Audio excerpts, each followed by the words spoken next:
Let's get it on. Woo, let's get it on. Sugar, giving yourself to me Sunday is all I need. Yeah. LFG, that's a thing go. Playoff time. Big Sills here. Appreciate you guys coming aboard. Let's get it on. Oh my God. Can you hear the time ticking away? Some of you may think it's a bomb. Okay? Some of you may think it's a bomb. Some of you may think it's a sundial being turned upside down on Green Bay. By the way, the next 4 hours powered by our friends at BetUS. Go to the website. Please hit the like button. How you doing? Woo! Oh, my God. One of the great things that I love every single time I see BJ, or wait a minute, LJ. He is the king that keeps our algorithm killing it.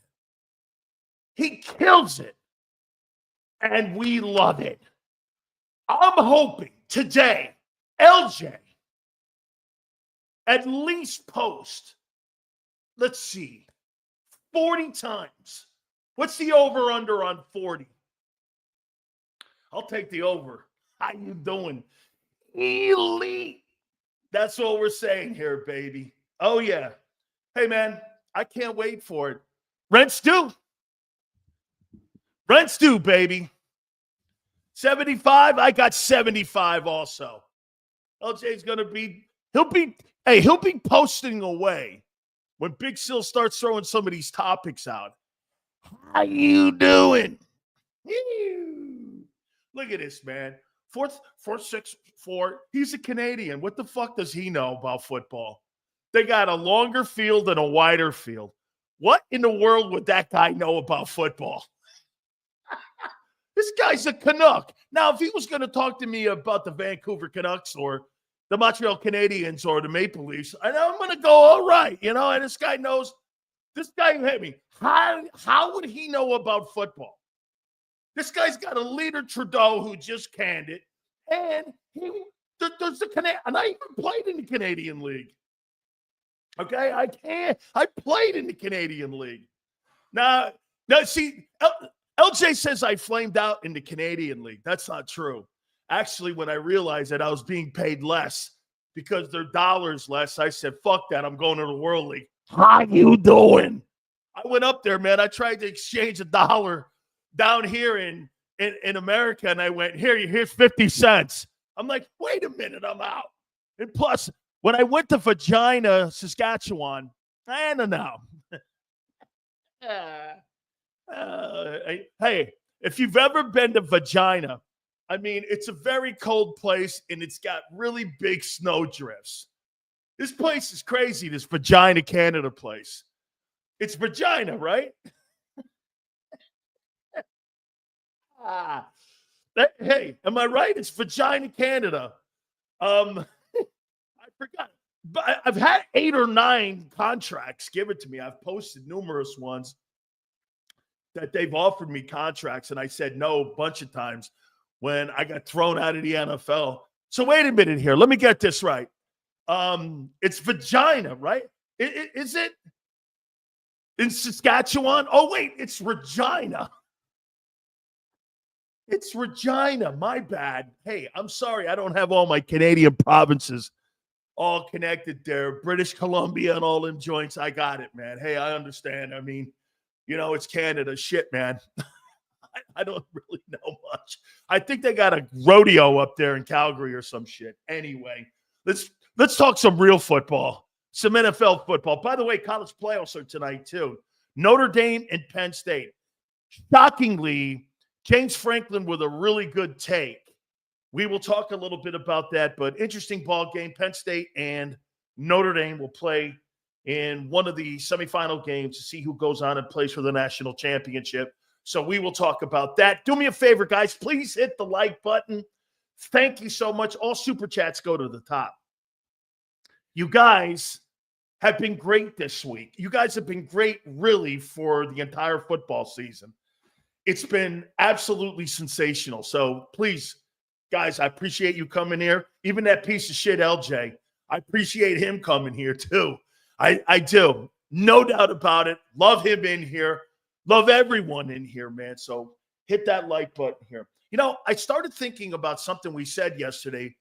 Before we get to the show, we need the big sales intro. Oh, whoa. You know, I've been kind of forgetting that a little bit. You know, the CTE working on me here. Big sales. There you go. You're right. Make sure you remind me of that. Okay? I'm starting to forget shit. I don't know. Anyway, I want to go back and tell you something about who you are. Somebody reminded me of this yesterday. This game this weekend on Sunday, okay? This game on Sunday has a lot of similarities between the two teams that are going to play, Packers and Eagles. Let me give you your history. Your history is Green Bay. The Eagle history is Green Bay. Where did Mike Holmgren start coaching? Do you know, professionally? He was a quarterback coach in 86, I believe, with the San Francisco 49ers. And he learned his trade under Bill Walsh. Not Andy Reid.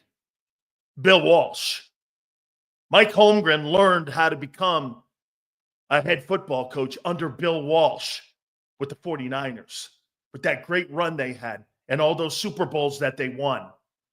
And all the things that John McVay, yes, the grandfather to Sean McVay, and Carmen Policy and Ed DeBartolo, and that whole group that built that great dynasty back in the day. All those great coaches that went through that coaching office all goes back to Bill Walsh. Well, fast forward, Mike Holmgren gets the job in Green Bay. And then in Green Bay, Andy Reid is hired as the quarterback coach. Everyone knows Mike Holmgren was the play-calling head coach. Where do you think he learned that formula from? Mike Holmgren was a play-calling head coach. So is Andy Reid a play-calling head coach. So was Bill Walsh a play-calling head coach. Do you understand the only thing that you don't do in Philadelphia? To follow along the system. Okay? And what those organizations did was that you don't have a play-calling head coach. You thought he was going to be a play-calling head coach. Okay? Sills, might swerve bend that corner. Abe, how you doing, buddy? Remember? So let's go to Philadelphia now. Andy brings all those things to Philadelphia. Okay? He brings all those things to Philadelphia, and many of the things that you do were brought from Andy from Green Bay.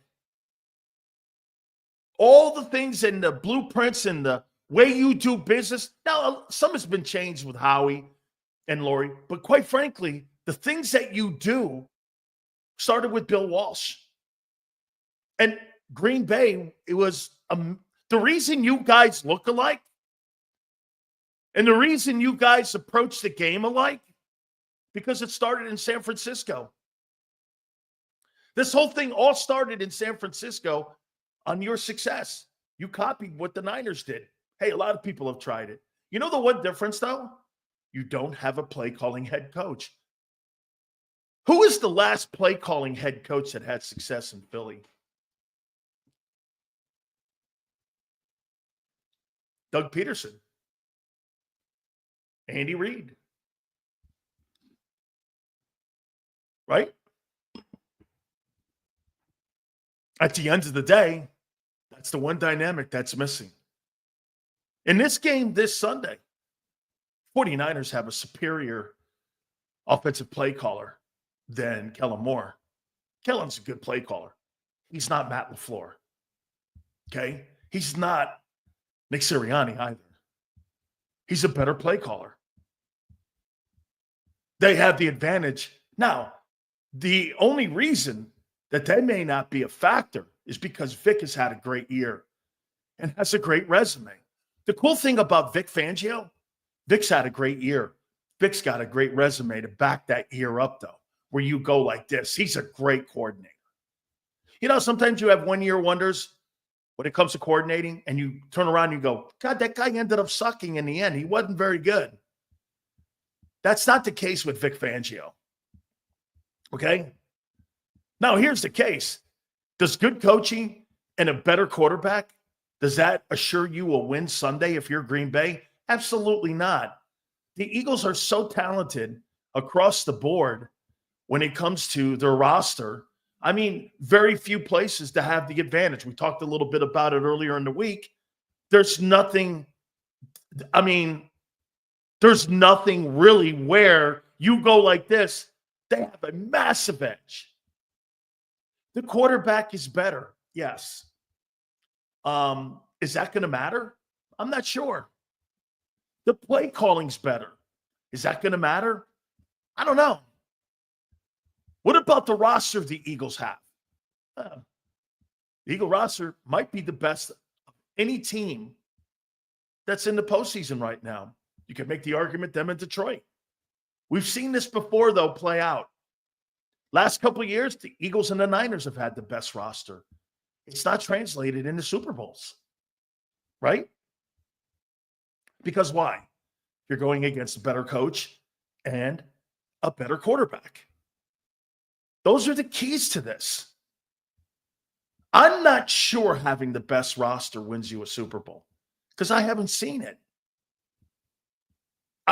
Especially in the last 5 years, I haven't seen it. If you want to go back 10 years, I haven't seen it.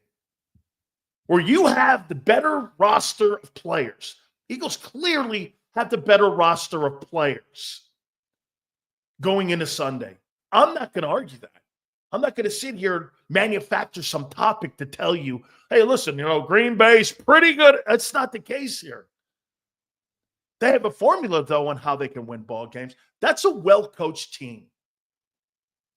They're a well-coached team. They've got some really good players. I think because that I disagree with John McMullen. I don't think they lose and win games because they don't play to their formula. I think it's because they've been banged up. The one thing that Green Bay does that's superior to the Eagles, they develop wide receivers. Nobody's. They don't draft wide receivers in the first round. That's not what they do. Nor do they trade for them. They don't bring in big-time wideouts. They make them. Devontae Adams was a second-round draft choice. They turned him into a top-flight guy. And one of the better receivers, if not one of the top 10 receivers in football. It's been a formula for them because you know why? Their quarterbacks have been the central piece in what makes them successful. Okay? I mean, the facts. Okay? The Raiders just fired Telesco. They must be getting ready to hire Mike Vrabel, if that's the case. Because the head coach is going to want complete autonomy, if that's the case. Okay? So this all goes back. They're very similar in how they approach the game, Green Bay and Philadelphia. I have a funny feeling that they're going to get cute and try to make Hurts win this game with his arm. Just a waste of a solid opportunity. Big T. It's a thought, no question about it. Please hit the like button, guys. We appreciate you coming aboard. Mark Farzetta will join us at 4:30. Xander will be in his normal spot at 3:30. By the way, we're still working on Eric Allen, and also we're working on Howard Eskin to come aboard either today or tomorrow. And we're trying to work these guys out to try to get them aboard the program. So we appreciate all you guys. Please hit that like button. Now, I'm not going to start with this one topic, but I will start with this one here. Let's do this. I think there was already a roster mistake getting ready for this game. It looks like they're going to put Kenny Pickett in the 2-hole now. And on the depth chart, from what I've been told this morning, Pickett's number 2 and McKee's the 3rd quarterback heading into Sunday, which means he's the emergency quarterback. I think that's a mistake. Especially after a quarterback who's missed 3 games in the concussion protocol. Are you really going to run Jalen Hurts as much as you have? Again, if Jalen Hurts has 18 carries, I'll never believe that concussion protocol ever again. I will never believe it. I'm going to give the NFL the benefit of the doubt, which, quite frankly, for me, it's always been a tough putt. They're not running that guy 18 times. Not a chance. But what he does do is he gives you the threat of his ability to use his wheels. That's got to keep Green Bay honest in this game. I would have put Kenny Pickett on the 3rd hole, and I would have had McKee in the 2 hole in case of emergency, in my opinion. What's the one place that the Packers defense has struggled all year? It's been on the numbers defensively. It's not been against the run. Actually, in this ball game, I personally think the Packers have the advantage in stopping the run versus the Eagles. If you really want to go down the list of where the advantages are, I'll give it to you. Who has the advantages in this game? One of the topics. Rush offense. As much as I like Josh Jacobs, it's Philly. Their offensive line is better. Barkley's better. And by the way, Jacobs is a beast. Okay? You're probably going to be shocked when I say this. Pass offense. Even though the Eagles are down in the 30s, heading into this ball game, I am not going to sit here and say this. Well, those dudes they have in Green Bay and Jordan Love is better than Hurts, AJ, and Devontae. Could you honestly say that? Could you honestly do a show and say that? Could you? Could you really say that? Look, I think Love's better, but I don't think that collective group is better. The receivers and Love are better than AJ, Devontae, and Hurts. I don't believe that. My opinion, the advantage goes to the Eagles there in the pass game. I know. You've been ripping the pass. I am. But I cannot go into this game telling you that Green Bay has better talent at the wide receiver position. I can't do that and look at you in the face and not have you guys go, come on, Sills. Even that's fucked up. You're totally right. I can't do that. As much as I want to, I can't do that. I can't lie to you. Rush defense. Green Bay's better. They're a better rush defense than you. Not by a lot. They've done a nice job too. I think the Packers are better. Pass defense. Eagles have the advantage. The only place that they have the advantage is the one place that could win them the game. You got to stop the run. If the Packers can stop the run, you know what I mean by stop the run? Hold them to 105 to 110 yards. They can win the game. Jordan Davis, again, has had an average year. He's an average ball player. Okay? He's not great. He's not bad. He's average. I can get 15 guys to do his job. It's what it is. Carter's a motherfucker. No question. But the rest of those guys, Sweat's good, and the other side is okay. It's a collective group of guys. They're better on the run. And by the way, if you think about it, pass rushing wise, they're probably compatible. You don't rush the passer very well. So that front, in my opinion, it's not as good as you think it is. You get limited pressure, and you're okay. And listen, I say this when I'm comparing them to Green Bay's rush defense, you're still really good. I'm not talking about the fucking linebackers. I'm talking about your defensive front. Okay? I'm not talking about you. I'm not moving the chains here. Carter is the real deal. That's the only tangible player you have in that front. Maybe Sweat.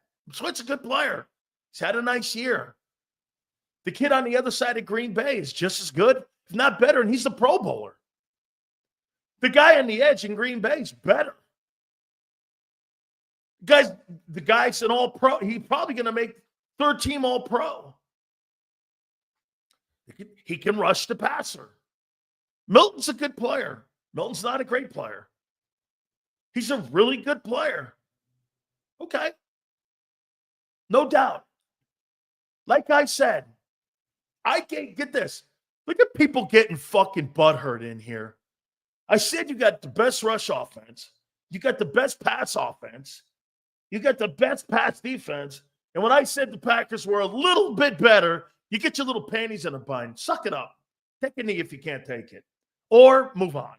Or sit back and just shut the fuck up. Coaching. It's really going to be LaFleur versus Vic. Okay? That's what this is going to be. It's going to be LaFleur versus Vic. Who's better? Well, one guy has a Super Bowl ring, and that's LaFleur. Vic's never had one, but Vic now has the number one ranked defense. This is going to be a great contest. I don't believe that LaFleur has enough players to beat that secondary. I think the secondary is really good. And it's better than the 22 season. Okay? It is. There's the Green, I after analyzing it, I said that Green Bay, the only place they had the advantage was quarterback. It's true, they're better at quarterback than your guy. But as a collective passing game, is that enough? I don't think he's that much above it where he can carry it. He had a better year. He had a better run, I'll say, last year, especially in the second half of the season. In the second half of the season, Jordan Love's better than Jalen Hurts in the pocket. He's just a better passer. Then again, that's not a reach. I think everybody knows that. Jalen's one of the more limited guys at throwing the ball. He's not awful, but he's not an elite passer. Could you make the same comparison and say this? You know what an elite passer is? And a guy who can run is Lamar. That's 4,200 yards and 41 touchdowns, 900 yards rushing. That's elite. 2,903 and 700 some odd yards rushing is not elite. That's not elite. But it's elite when you have a 2,000-yard back and an uncoverable guy in the slant. No doubt. By the way, it's a 14-win team. All the things that I have put my stamp on are going to be put to the test this playoff. I know this. Every one of you have written receipts. We're really going to find out, like I've been saying for the last 3 days, who's going to be right or wrong. Okay? Who's going to be right or wrong? We shall find out. Now, the main topic. Guys, give me a total on the likes right now, please. And please, hit the like button. If you haven't subscribed, subscribe. Also, super chats go to the top. I appreciate you guys coming here. Let's go to Bob Brown here. I love listening to Bob. Sales, the obstacle is that teams do not fully utilize the talent that's in the offensive huddle. Haven't all year. They get tunnel vision. That's right. I call it cookie cutter. Bob, I call it cookie cutter. You're either going to pass it or run it. They don't do both. Like you saw with Tanner, they kind of can do both with true drop back quarter. That's what it's supposed to look like. Okay? They seem to pick their lane. Correct. That's exactly right, Bob. That's why it's cookie cutter. Hey, listen, Bob, The one thing, though, we have to agree, it's resulted in 14 wins. So here becomes the problem that guys like me have to understand, and not you guys, but me. Hey, Sills, I'm ripping a method. You guys are more talking about the result and not the method. You're not wrong either. Hey, Sills, you're talking to me about Lamar and the method on how that guy looks and how many yards and how many wins and all of that. Let's not forget something about Lamar. That football team has put up 26 wins in the last 2 years also.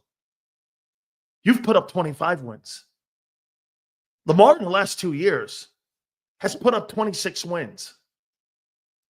It's not like this guy hasn't won in the last 2 years himself with that same style of play. Okay? I mean, but it's more about you guys are looking at, which is the correct thing, actually.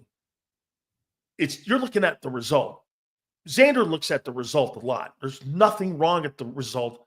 Many people look and get hung up on the method. Hey, I don't give a fuck how you got to X. Did you get there? Was it effective? Yeah, you won. At the end of the day, then what are we talking about here? Right? To me, it becomes being sustainable. If you can continue to do this, you've got to rely on Saquon Barkley for 2,000. And let me ask, hey, Bob, let me ask you this, or anybody else. Okay? Do you think Saquon Barkley is going to go for $2,000 next year also?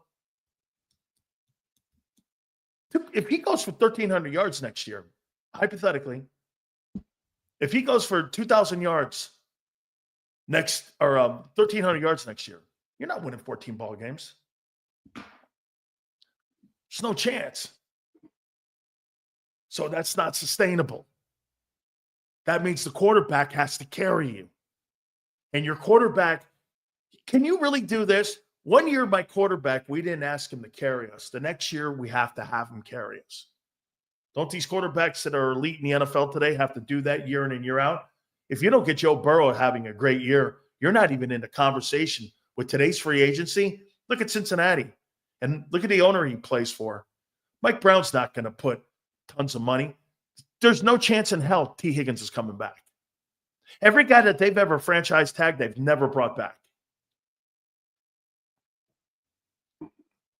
Not a chance. He'll probably be in some place like San Francisco. He won't be in Kansas City because Kansas City doesn't sign guys like that. They don't go after big-time wide receivers. That's not what they do. So this is truly more about, I'm looking, I had a great thought last night. I'm like, it's funny. M. Reyes and all the guys and all of you guys, you post 14-3. That's the end result. Hey, Sills, you're talking more about the method on how we got there. I've always been a proponent of ripping that. Anybody who looks at methods and not results, I think you're stupid. I'm looking at this, though, on being more sustainable. Can you do this on a year-to-year basis? This is why I think you wobble up and down. 1 year is great. Here, let's take a look at the Eagles since Jalen Hurts has become a starting quarterback. Okay? 2021. What kind of year would you give it? It's a learning year. Okay? It's a pretty good year. It's a good year. 2022. Exceptional. Excellent. 2023. That's a bad year. 2024. Hard to tell because we don't know what the end result is. If they got beat in the first round, would that be a good year? It would kill all the 14 wins.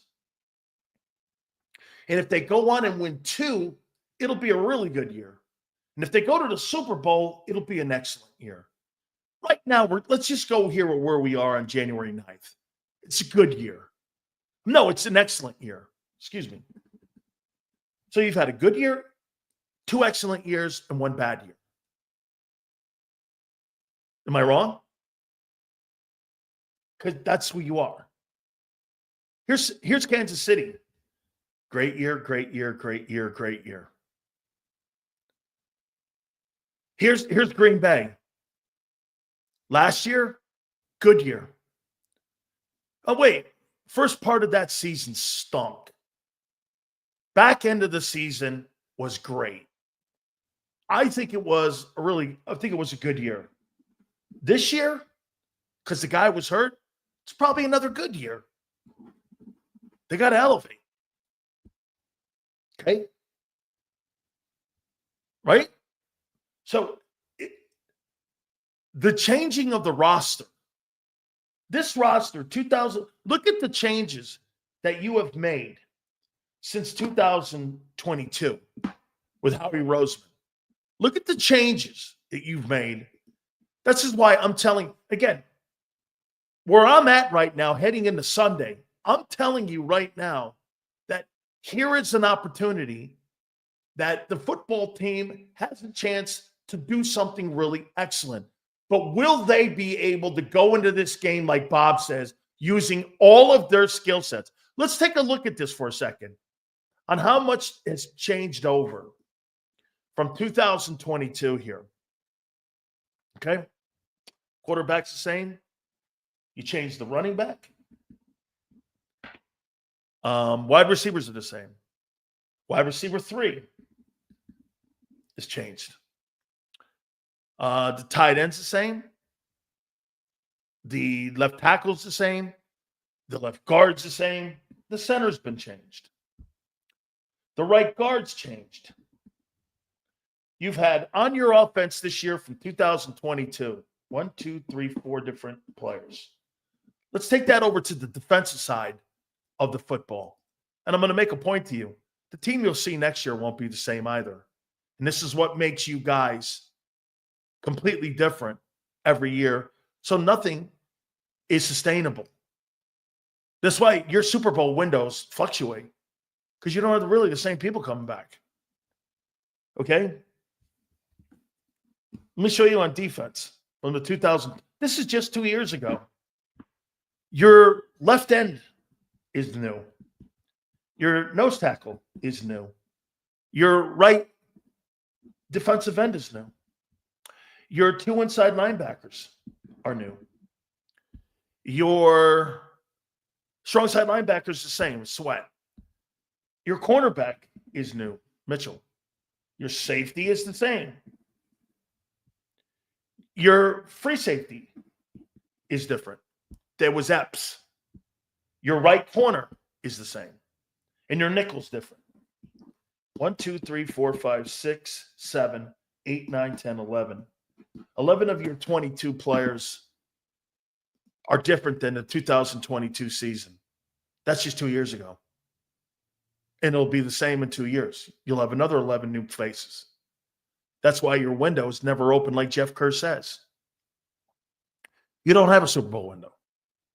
You have a guy who rotates that roster every 2 years. And he does a really good job doing it. That's why there's good years, excellent years, back to good years, bad year. The point is, this is your opportunity here because you got a good football team here. Now, I wrote this in here and I just said this. The Eagles go into this game on Sunday. The Eagles go into this game. I think I wrote down the exact age of the football team heading into this weekend. I believe the Eagles have a roster of 27 years of age heading into this game. You're not old. I don't think you've actually gotten younger compared to what you were in 22. That's been really remarkable that you've been able to do that. Here, Eagles head into the NFL playoffs with a roster of 27 years, 3 months, and 20 days old. Last 3 years, they've gotten younger. That's because of drafting players that have started to pan out. That's a good thing. This may be the most sustainable roster you have heading on into the next couple of years than what you say you had in 22. Like, do I expect the Eagles to have a bad year like 23 next year? Absolutely not. Do I expect them to have the same number with Bart? No, I don't. The quarterback's got to get better. You're not going to, I guess the whole thing, your quarterback has to get better. You can't have him, Bob, do you agree? You can't have him 1 year not rely on him, another year rely on him, maybe 1 year you don't rely on him. You can't have that. The only player since 2022 that hasn't gotten better is Jalen. It's Jalen. He's got to elevate in these playoffs. Guys have been making a point. He doesn't have to play exceptional. Dude, I mean, if you don't have a guy who could play exceptional at the quarterback position and give you a stretch of games, you can't win a Super Bowl. Okay? You just can't win a Super Bowl. The Eagles win the Super Bowl this year. Will Sirianni be the greatest coach of all time? Eagle coach of all time. His resume record would suggest yes. Thoughts? Okay? So let me ask you this. Latin Inferno.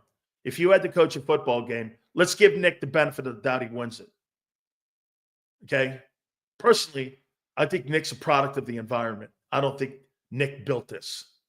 You think Nick built this franchise?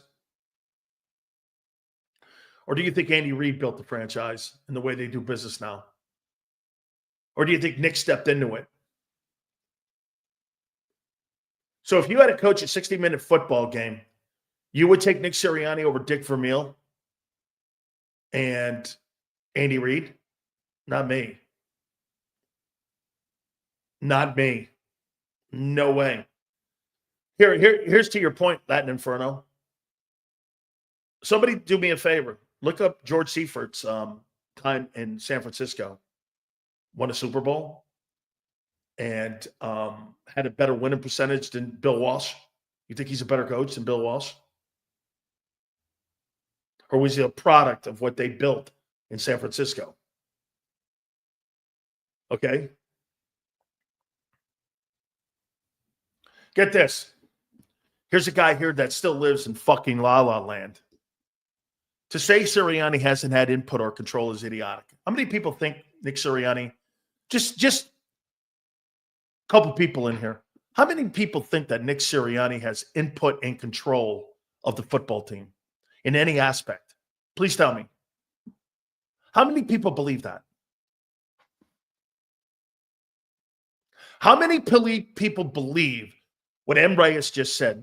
Let me know, because I'd like to know if I'm the only one on the island or he is the one on the island on how this operation is run, that he has input and he has control. Just curious. Does anybody believe that?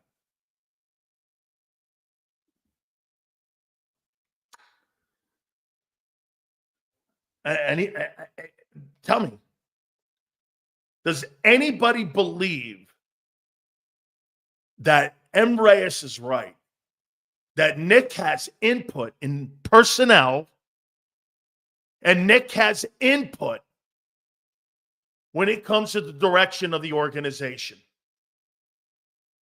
Who in their right mind would fucking believe that? Only a cheerleading Eagle fan. I mean, there's actual people that believe that. Okay? Actually, there's people that believe that.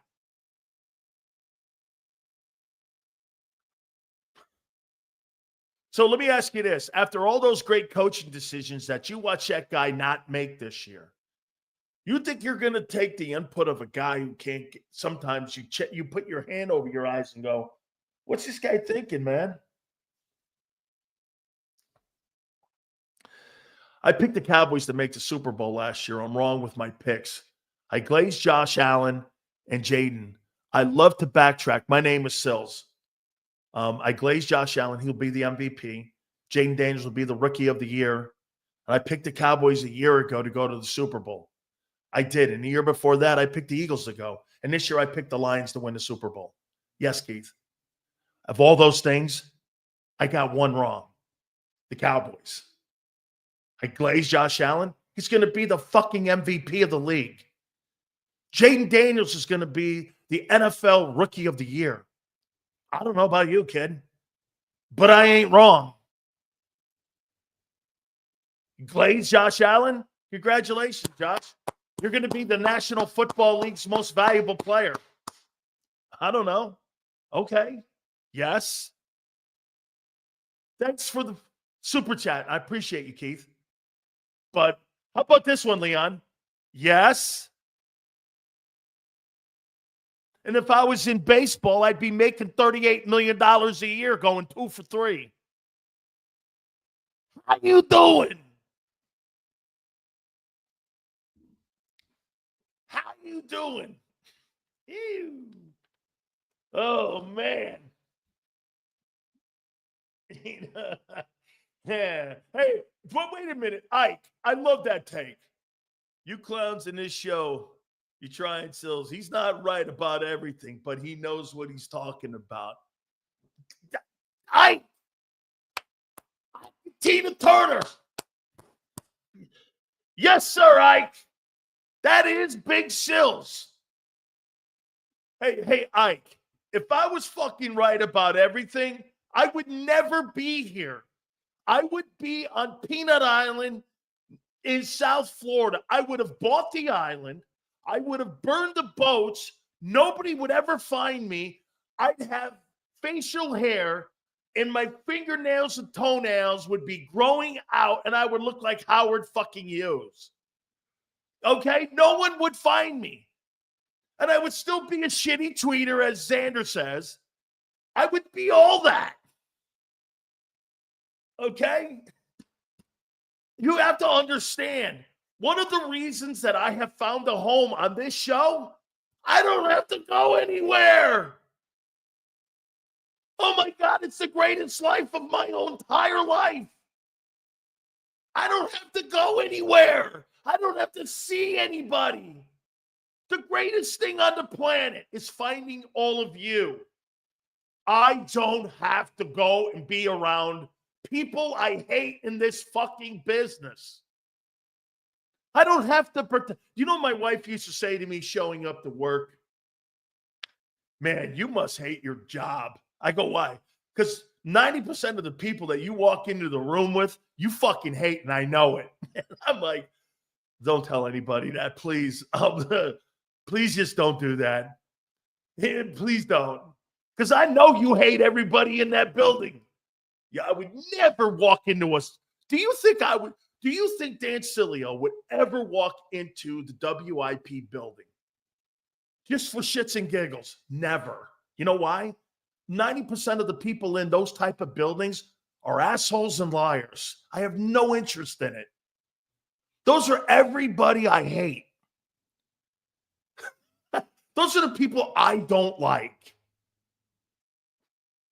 I don't like that. Why? Because you can't be you.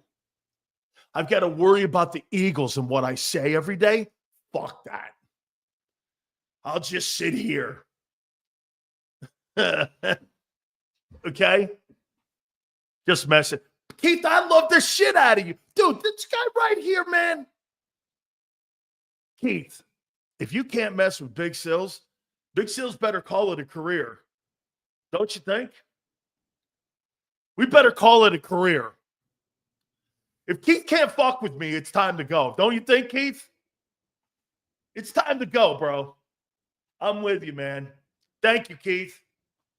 Brothers, man, I appreciate you being here. And by the way, Keith, hey, I found out something too. If you happen to be a brother and you happen to be black, we're clearly probably related. Me being Italian. We're probably related.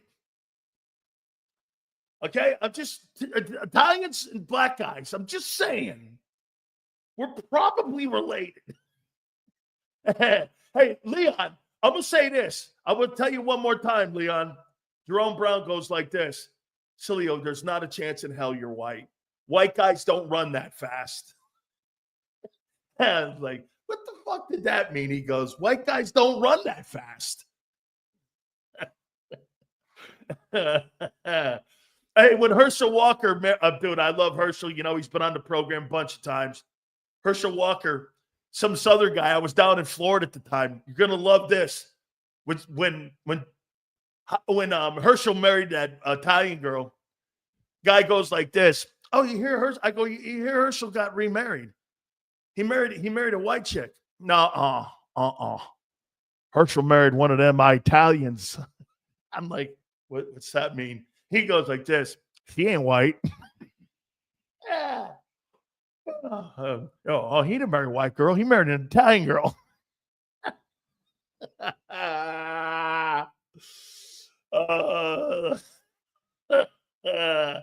Hey, he didn't marry no white girl. He married an Italian girl. You know them Italian girls. Yeah, my daughter said last night she'll never marry an Italian. He says, like, what? So I can have to deal with somebody like you? A maniac? Yeah. Sills, Kansas City success starts with the staff stability. Hey, Bob, you know what's funny? The Jags must have been listening. Did you hear what I said yesterday? Hey, you want to injure Kansas City? Give Steve Spagnuolo an interview. Jacksonville's interviewing and requested an interview with Steve Spagnuolo. Now I'm like this. You want to hurt the Jag? You want to hurt the Chiefs? Get that guy out of the building. Howie's ability to reload while impressive masks the inability and prevents Jalen Hurts from full development. Absolutely great because they have the same dynamic going around in that merry-go-round in the coaching staff, especially in the offensive coordinator. No question. Guys, do me a favor. Please hit the like button. Give me a total on that like.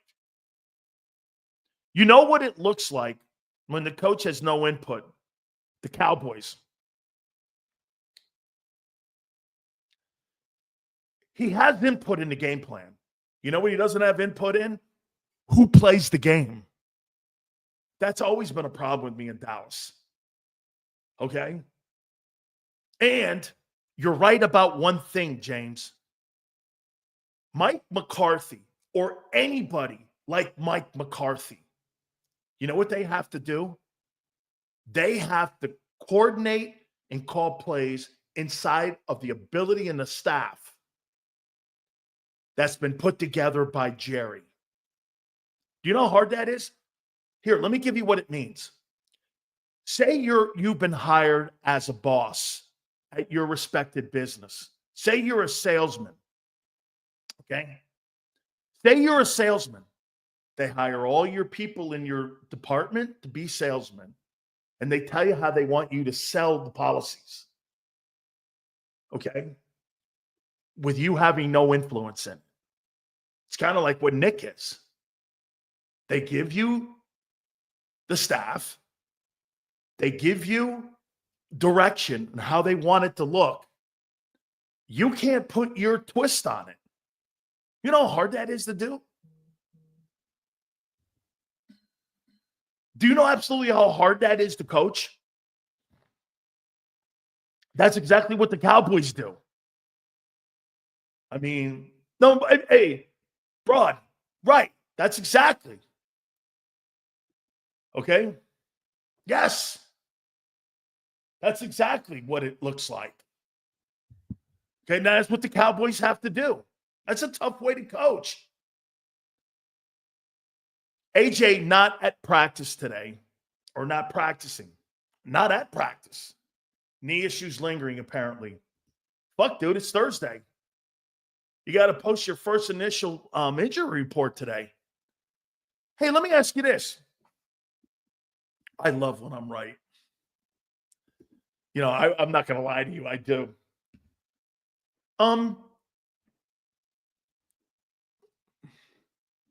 Anybody. What did Big Sil say about a couple weeks ago about the style of play Barkley? taking its toll on the wide receivers and the style of play this year. You still think that doesn't play a factor? Probably not, right? Probably not. Listen carefully. You know what that is? That's a check. Look at this. Real zeal. No factor. 340 carries for one guy. Another 160 for Hurts. That's 400 carries. So A.J. Brown and Devontae Smith had to block 400 times. What was the most carries a year ago the team had? Was it 220, 230, something like that for Swift? 220? Another what, 140? So last year you had about 360. This year you've got about 65 to 80 more reps and contact hits down the field.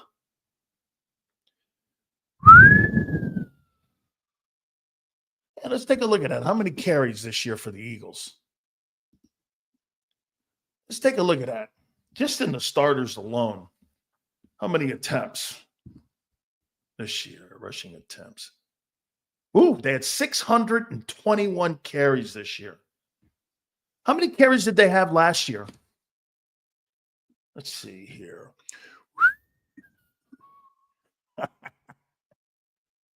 Oh, here we go.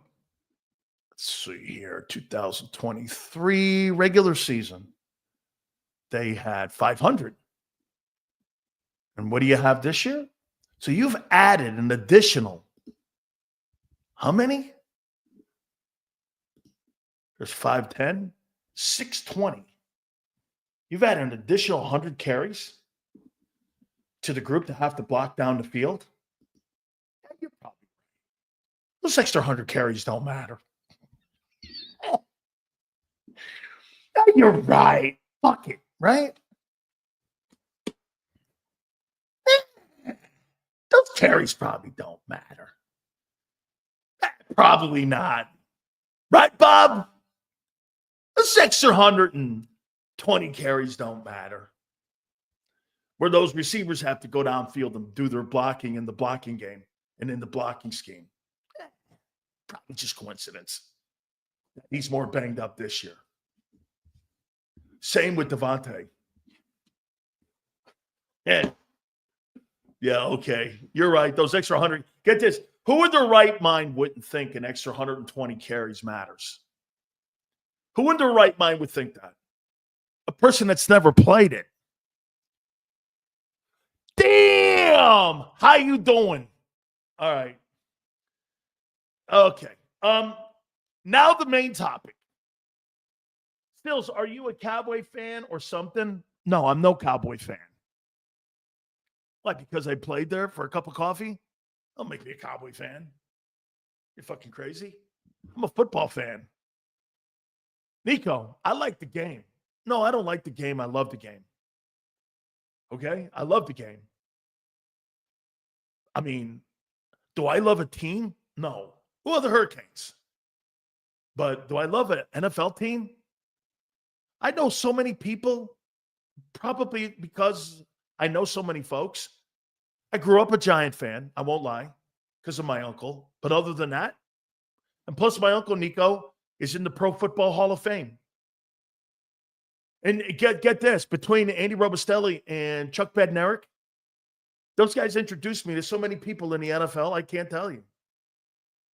Do you know how close friends we were with Chuck? Anybody who ever watched or listened to my show in Tampa knows how many times Bednarik came on. I'd have him on once a month. I love Chuck. Concrete is a regular on the DAE show back in the day. I was just listening to Great Papa and KMBR. Great Papa, friend. I guess the Raiders are letting Brady make all the GM decisions for the organization. How is that possible for that to happen when he's a commentator for Fox? Really, man, I don't know how that's not a conflict of interest. Because you know what you could do, Gabe, in a broadcast? Man, I really love that player. That player is outstanding. He is a really great football player. Man, do I like that guy. What if he's in a one-year contract and he's a free agent at the end of the year? His fucking agent hears that. Brady's up in the booth going like this. Hey, I heard Tom Brady really likes you. Raiders will be our first opportunity for me to call in the offseason, and we're going to call the Raiders and we're going to call Brady. How is that not a conflict? Dude, that guy could systematically from the Fox booth for like, here, how about this one? Hey, man, this Milton Williams has had a really great year. And boy, I'll tell you what, man, any team would be really proud to have him on their football team. The way this guy plays, he's got a great engine. I know Vic Fangio a year ago when he was a coordinator in Miami wanted to try to make a trade for him. How in the world does that guy not have a contract with the Eagles? You know what the agent's going to do? Hey, Tom Brady's glazing over you, to use a word in here. And Tom Brady's going to get him, Milton Williams, to go to the Raiders. That's totally a conflict of interest. That's tampering. You can systematically tamper as a broadcaster, and you can shill for an organization. That's the one thing that you got to always watch with Aikman. Aikman doesn't shill for the Cowboys. He actually rips them more than you know. The people that glaze, no disrespect, and I love Michael Irvin. Mike glazes for the Cowboys. Okay? So does Jason Garrett. All those guys glaze for the Cowboys. I don't know how sometimes that doesn't become a conflict of interest. Jimmy Johnson doesn't. Okay? They fired Tom Telesco probably because Brady's going to be making more internal decisions. Because now that he's got a piece of that team. Dude, I mean, it is really a complex position that he's in. He's a commentator, the head guy for Fox, and he's making decisions in the Raider organization. Hey, now, by the way, are you going to be fucking critical of refereeing and officiating? NFL doesn't look kindly on that. Keep an eye on that because that may just ruin that $350 million deal that Brady has with Fox. Unmatched passion for the Eagles. I'm here every day. And international, it's why I talk here every day. The only reason I talk here every day is for football fans, sports fans, and Eagle fans. Greatest group of people I've ever spoken to that talk like me are Philadelphia fans. I have no problem saying that. People in Tampa kind of talk like me because why? Most of them are New Yorkers and people from Philly and Boston anyway. See, that's my neck of the woods. Philly, Boston, New York. The rest of it, I'm good with Tampa. I'm great with San Francisco. You'd be shocked. San Francisco's got really good sports fans. Like Merrill said, they got really great fans. Chicago, too, I'd throw in there. Okay? But Los Angeles, no disrespect. The people that listen to this show are more like me, don't belong in LA. That's not really a sports fan when you leave a baseball game in the seventh inning and it's tied because you want to beat traffic. Nobody fucking does that where I'm from. Okay, you know what I'm saying? Nobody does that where I'm from. You don't get up and leave in the seventh inning when the game's tied in Boston or in Philly or New York. Oh, maybe if you're a Met fan, you do. I don't know. Okay? If you're a Met fan, you probably leave in the fifth. I don't know if you've talked about this before, but what are your thoughts on the whole Joy Taylor, Skip Bayless thing going on? Everyone leave a like. Thank you so much, Ghost. Yeah, man. They're piling on Joy right now. And not literally. That's what it is. She's the chick. They're going to pile on her right now. And I talk to her every day. We're good. I think Emmanuel Acho and her, the only problem I have was they were undermining Jason Whitlock and Marcellus Wiley's show while they were doing well. And that executive, if all things are true, they were conspiring behind their backs to take them off the air. Now, I would tell you this. Welcome to Hollywood. Welcome to Hollywood. If that's what you really think, welcome to Hollywood. People are always undermining each other. No credibility in Hollywood. I mean, well, they're conspiring to take your show. Really? Well, welcome to the entertainment business. I wonder how many people have called for my job with Xander and them. Probably hundreds. It goes on. If you don't understand that, you shouldn't be in the business. I mean, that's what goes on. Everyone who's on the air in any capacity that's having success, people call for their jobs. People call in your fields for your job. The only reason you stay in the position you stay in, whatever job you're in, because you're successful. That when that day comes, they're not going to keep you employed because they like you. Anybody who runs a decent business, just like the NFL team, they're not keeping you because they like you. They're keeping you because you're productive. Do you think they're really keeping Brandon Graham around because they like him? They're keeping Brandon Graham around because he's productive. It helps they like him. But he's productive. Okay? I mean, especially when you're in a field like I've been in for 40 years, entertainment. I'm fully aware. One of the reasons that I'm not on the radio, besides of all that bullshit, do you understand something? I'm going to give you guys something, then we'll move on here to my main topic. I walked into the building at WEEI in Boston. They were so afraid to bring me out. They never fired me in San Diego. That's a misnomer and an absolute lie. I was never fired there. If you look at the Radio Inc. or any press release, Dan Sileo has been replaced on Morning Drive in San Diego. Okay. If you read further, it says he's still remaining with the company and will do other shows in other markets. I was doing a show every night in WEI, and they were going to put me in mornings to replace Callahan. I forget the other guy's name. Dennis and Callahan. I was going to replace those guys. I had a 3-year contract, $350,000 with incentives. I was going to make $500,000 a year. The pandemic hit. Okay? I mean, I had that on the table. It was while they were still on the air. Everyone knows this in this business. Okay? I did Morning Drive for 20 years in 2 places. I was in Morning Drive in Tampa, DAE, with 10 shares for 15 years. People make it sound like I've been hired and fired 80 jobs. I was in Tampa for 15 years, and I was at 1090 for 5 years, 6 years, 21 years I did Morning Drive. 21 years. And Odyssey, a couple of years ago, celebrated me as one of the top sports talkers in the country. I posted it. Me and Angelo. It's crazy. Okay? Crazy business. Yeah, absolutely, man. All right. Please hit the like button. By the way, bottom of the hour, we will have our guy Xander Krauss, and we'll have Mark Farzetta. He will be with us. That'll be at 4:30. Give me the like total right now. We appreciate it. Okay? Guys are great. Hours are approaching. And one last thing on Joy. Joy, in my opinion, Joy worked hard. She was an absolutely fabulous worker. My wife did a great job helping her become a producer. And she worked very well for me. I hired her. I gave her her first on-air job. I made sure she got on the air.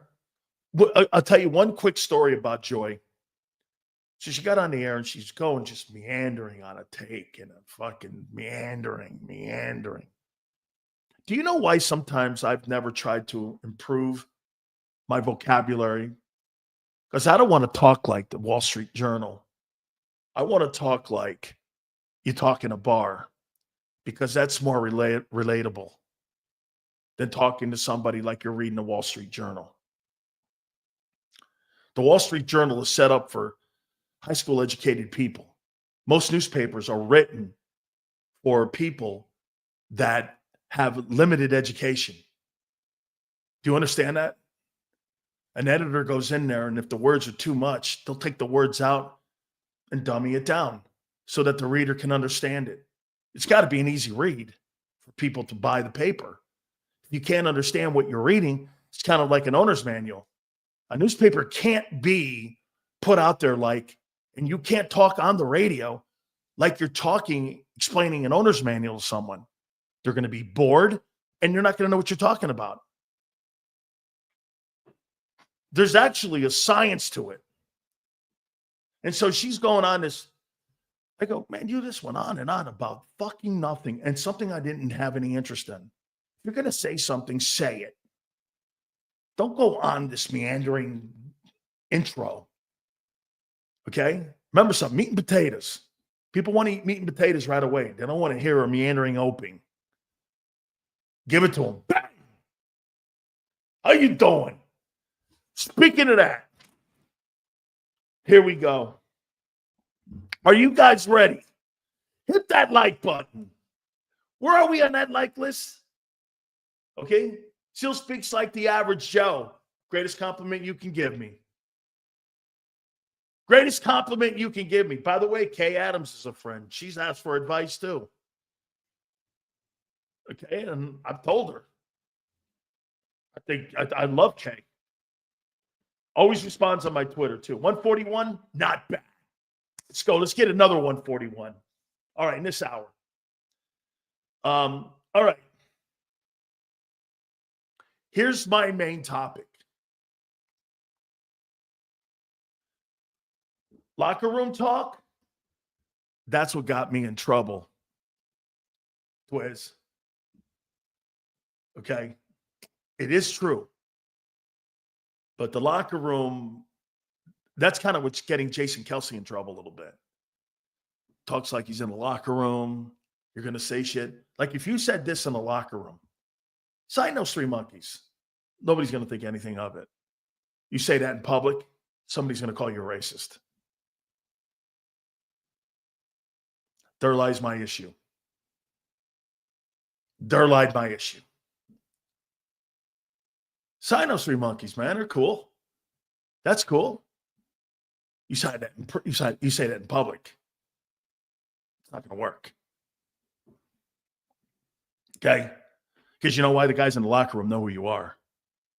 Guys in the locker room work with you. Guys in the locker room shower with you. Guys in the locker room eat with you. Guys in the locker room are your roommates. They're not going to think anything about it. You understand? That's kind of what happened with me. I had to learn that the hard way. Okay? Okay? That's kind of, they know you. You doing? All right.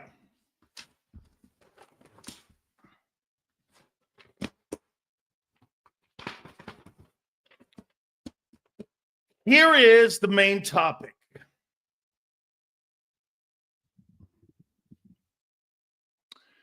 Will Jalen Hurts be the number one reason the Eagles do not win the Super Bowl? Give me another reason that the Eagles won't win the Super Bowl. Okay, Ghost. Okay, Joseph, give me another reason. The head coach.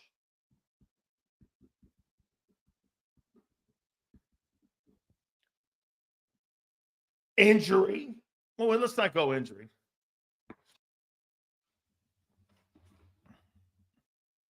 Okay. Elliott. You're going to put the entire game on Elliott if he misses a field goal?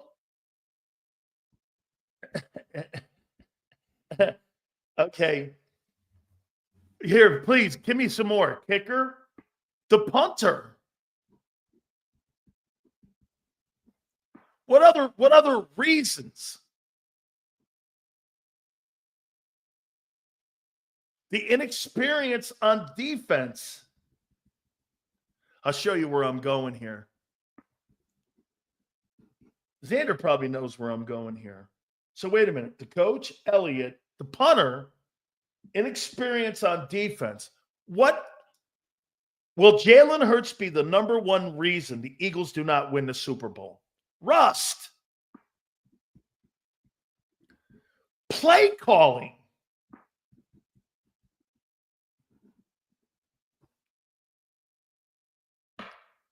Barkley and Smith dropping passes.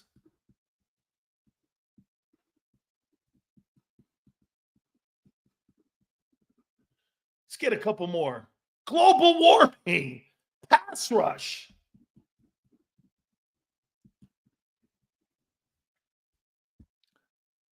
Bob Lang.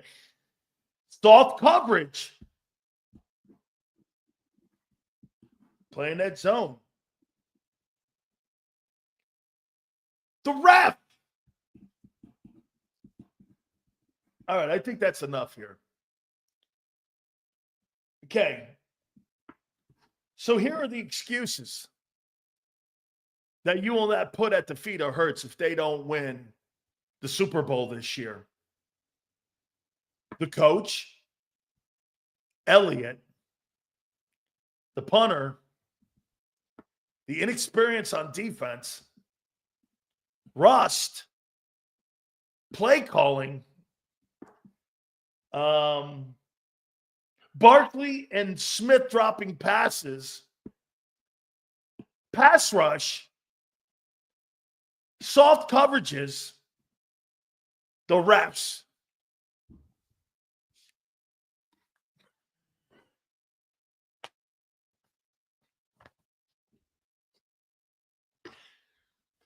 I'm going to ask you again the question. Will Jalen Hurts be the number one reason the Eagles don't win the Super Bowl?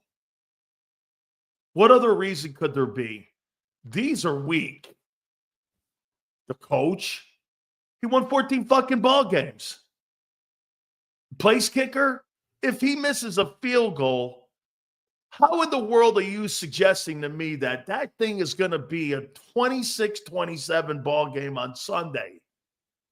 That game should be a blowout Sunday. Inexperience on defense?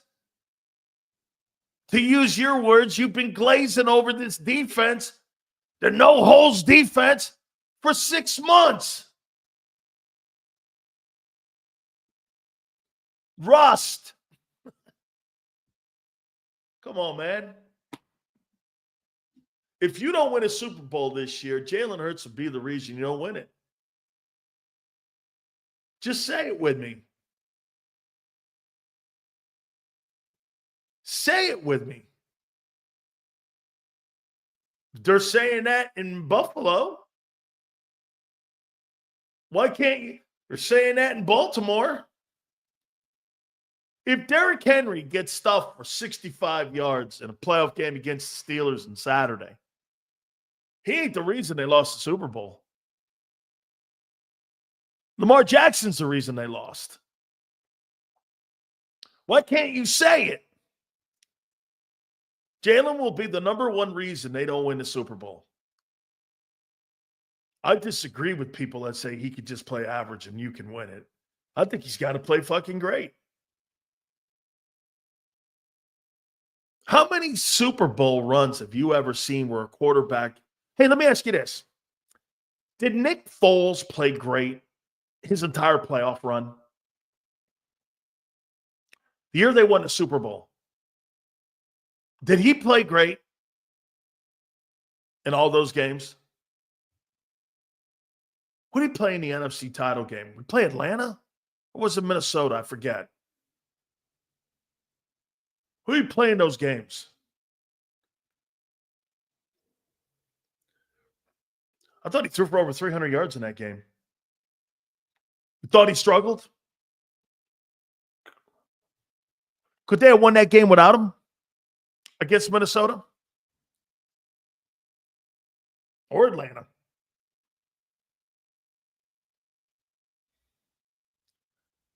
Minnesota was the title game?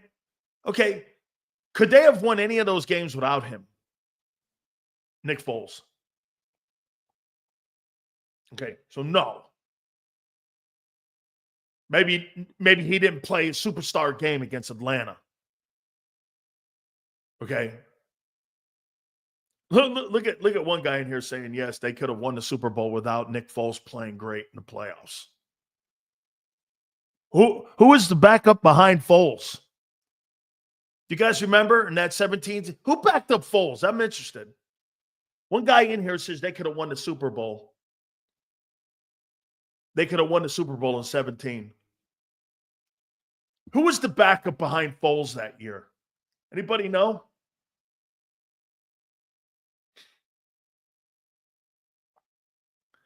Don't tell me Nate Sudfeld. No. No way. Get the fuck out of here. No way. So this guy thinks Nate Sudfeld could have won you as...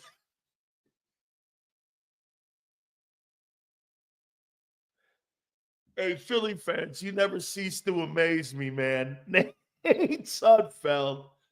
If Foles would have gone down, Nate would have done it and led us to this.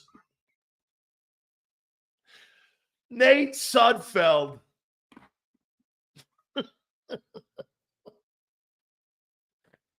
Oh, my God. Nate Sudfeld. Nate Sudfeld, Mark Sanchez. Does it really matter? Holy shit. It's hilarious. Hey, not a chance in hell, man. You would have won that Super Bowl that year without him playing that well. And if you don't get a great performance in this playoffs from Jalen Hurts, you're going home. You can't have 140 yards passing, is my point. If Barkley go for 165 yards, I think you're going to win. You're not going to win a Super Bowl like that. There's no way. One of those teams is going to stop you. It might be in the Super Bowl. It might be in a divisional round. I'm not thinking it's going to be in the wild card round, but one of those teams are going to catch you.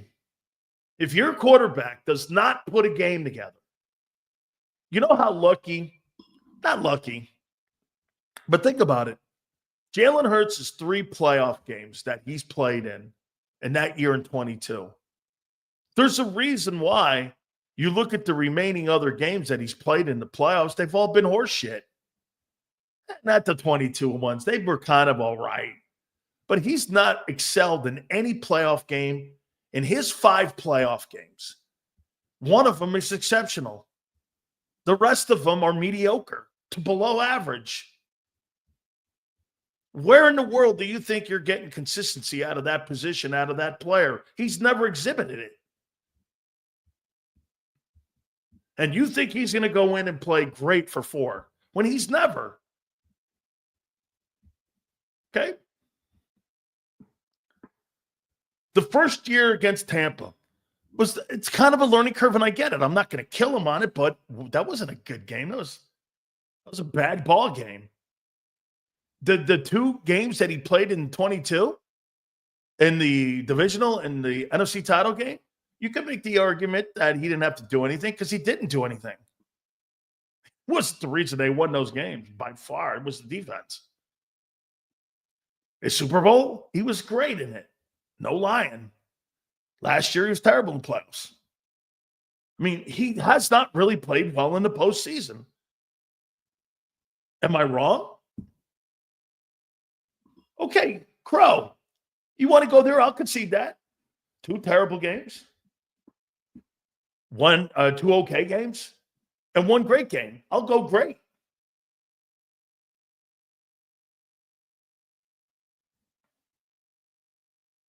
I mean, right? Russell Wilson, 2013 playoffs. Yeah, there's a little difference there. Buck Holter. Marshawn Lynch was carrying the mail in that 2013 playoff run. Russell Wilson was not the centerpiece of that football team. It was the defense and the run game. Russell Wilson was in the same boat in 13 that Jalen Hurts was in the Super Bowl when they won it. Tremendous running game with Lynch, Hall of Fame player. and a great, exceptional defense in the Legion of Boom. Kind of remarkably similar. Absolutely. Yes. There's no coincidence that when Marshawn Lynch left Seattle, Russell Wilson's playoff were never the same. They never had the dominant run game that when they drafted Rashad Penny was supposed to take over for Marshawn Lynch. Never happened. It never happened. They got some guy in the 5th round named Carson up there who was decent. Penny was just a dude. Okay? I mean, Jalen's an average quarterback on an average team. Oh, wait. I mean, let's see. Yeah. Josh Allen's on an average team. He makes them an AFC championship contender. Jalen Hurts on that team, the Eagles, what does he bring to it? Joe Burrow on the Cincinnati Bengals makes them a playoff contending team. Matthew Stafford makes the Rams a threat. Shit, you can make the argument Baker Mayfield. You know, I said this yesterday. Early in my show, I said it yesterday. I see Jason Kelsey listens to the show too. I said the Bucs were my dark horse team. Keep an eye on that team. Because Mayfield is hot. He's playing really well. And I like Todd Bowles running that defense. There's something about Tampa. They're running the ball better with Bucky Irvin. Okay? I mean, they're running it better. Just saying. Keep an eye on them Bucs. The Bucs have a good roster. And they're getting healthy. Okay, they are getting healthy. Hurts is preparing to get a Super Bowl while Burrow is in Cancun with the Niners and Cowboys. Hurts is lucky he's on a great roster. Get this. Let me ask you guys something. Think about what this guy just said, Marcus. It's true. Absolutely. Jalen Hurts benefits like Nick Sirianni does on being in a good organization. 2903 is horrible. Plain and simple. Bob Brown's right. They're cookie cutter. They're one or the other. You could never have a quarterback like Joe Burrow in that offense. You just couldn't. By the way, if Sam Darnold can go up to Minnesota and win 14 games, what could any other free agent quarterback do in Philly that was competent? What could he do? We learned one thing last year about Brock Purdy. Brock Purdy makes $900,000. A guy making $900,000 can get you to the Super Bowl. And not to be a $50 million guy. He doesn't have to be. But you don't have to be a $50 million quarterback to win 14 games in this league. You have to have a good roster around you. And we said this about Darnold. Let's see what he looks like in the playoffs. He had a playoff-type game this last weekend. There's no doubt about it. What did he do? So how did Jalen do in his first playoff game? That was Darnold's first playoff game. Theoretically, he's never experienced anything like that. Dude, that was not more than just a playoff game. That had an NFC championship feel to it. And he blew it up. 4 lost opportunities for them to make the game a game. That's on him. It's totally on him. Guys, do me a favor. Please hit the like button here. Seals, I feel like this is a bad move for Hurts to play. We need him to take this time to rest his brain. Tanner McKee should get the nod if we want to win. Brian, I disagree with that. I appreciate the super brother, but I disagree with that, dude. Dude, no way. This is Jalen Hurts' boat to drive, man. Are you crazy? All supers go to the top here. Hey, you have to feel it though. Let's get it on. Come on, sugar. Yeah.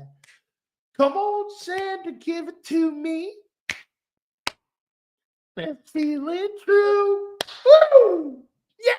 Pre-game show Sunday. Woo! Let's get it on. Sugar. Holy cow, this is playoff time. Where are we now? We're Thursday. Holy shit, we're Thursday in this bitch. Then we got football Friday. Then we got NFL. Oh, my God. The sand dial's ticking. You're right, man. Green Bay, you should win this ball game. There's not one redeeming quality except their rush defense that is anywhere in the everything. I even told you that I think you got a better passing game than them. What? Come on, Sills. Are you setting us up? Yeah. Are you ready? By the way, congratulations to all the fish that are winning that gear on the National Football Show. You guys are dope, man. That's great stuff. By the way, does this guy get you great? Hey, we're not talking about going down to Wawa buying a fucking Eagle hat. All right?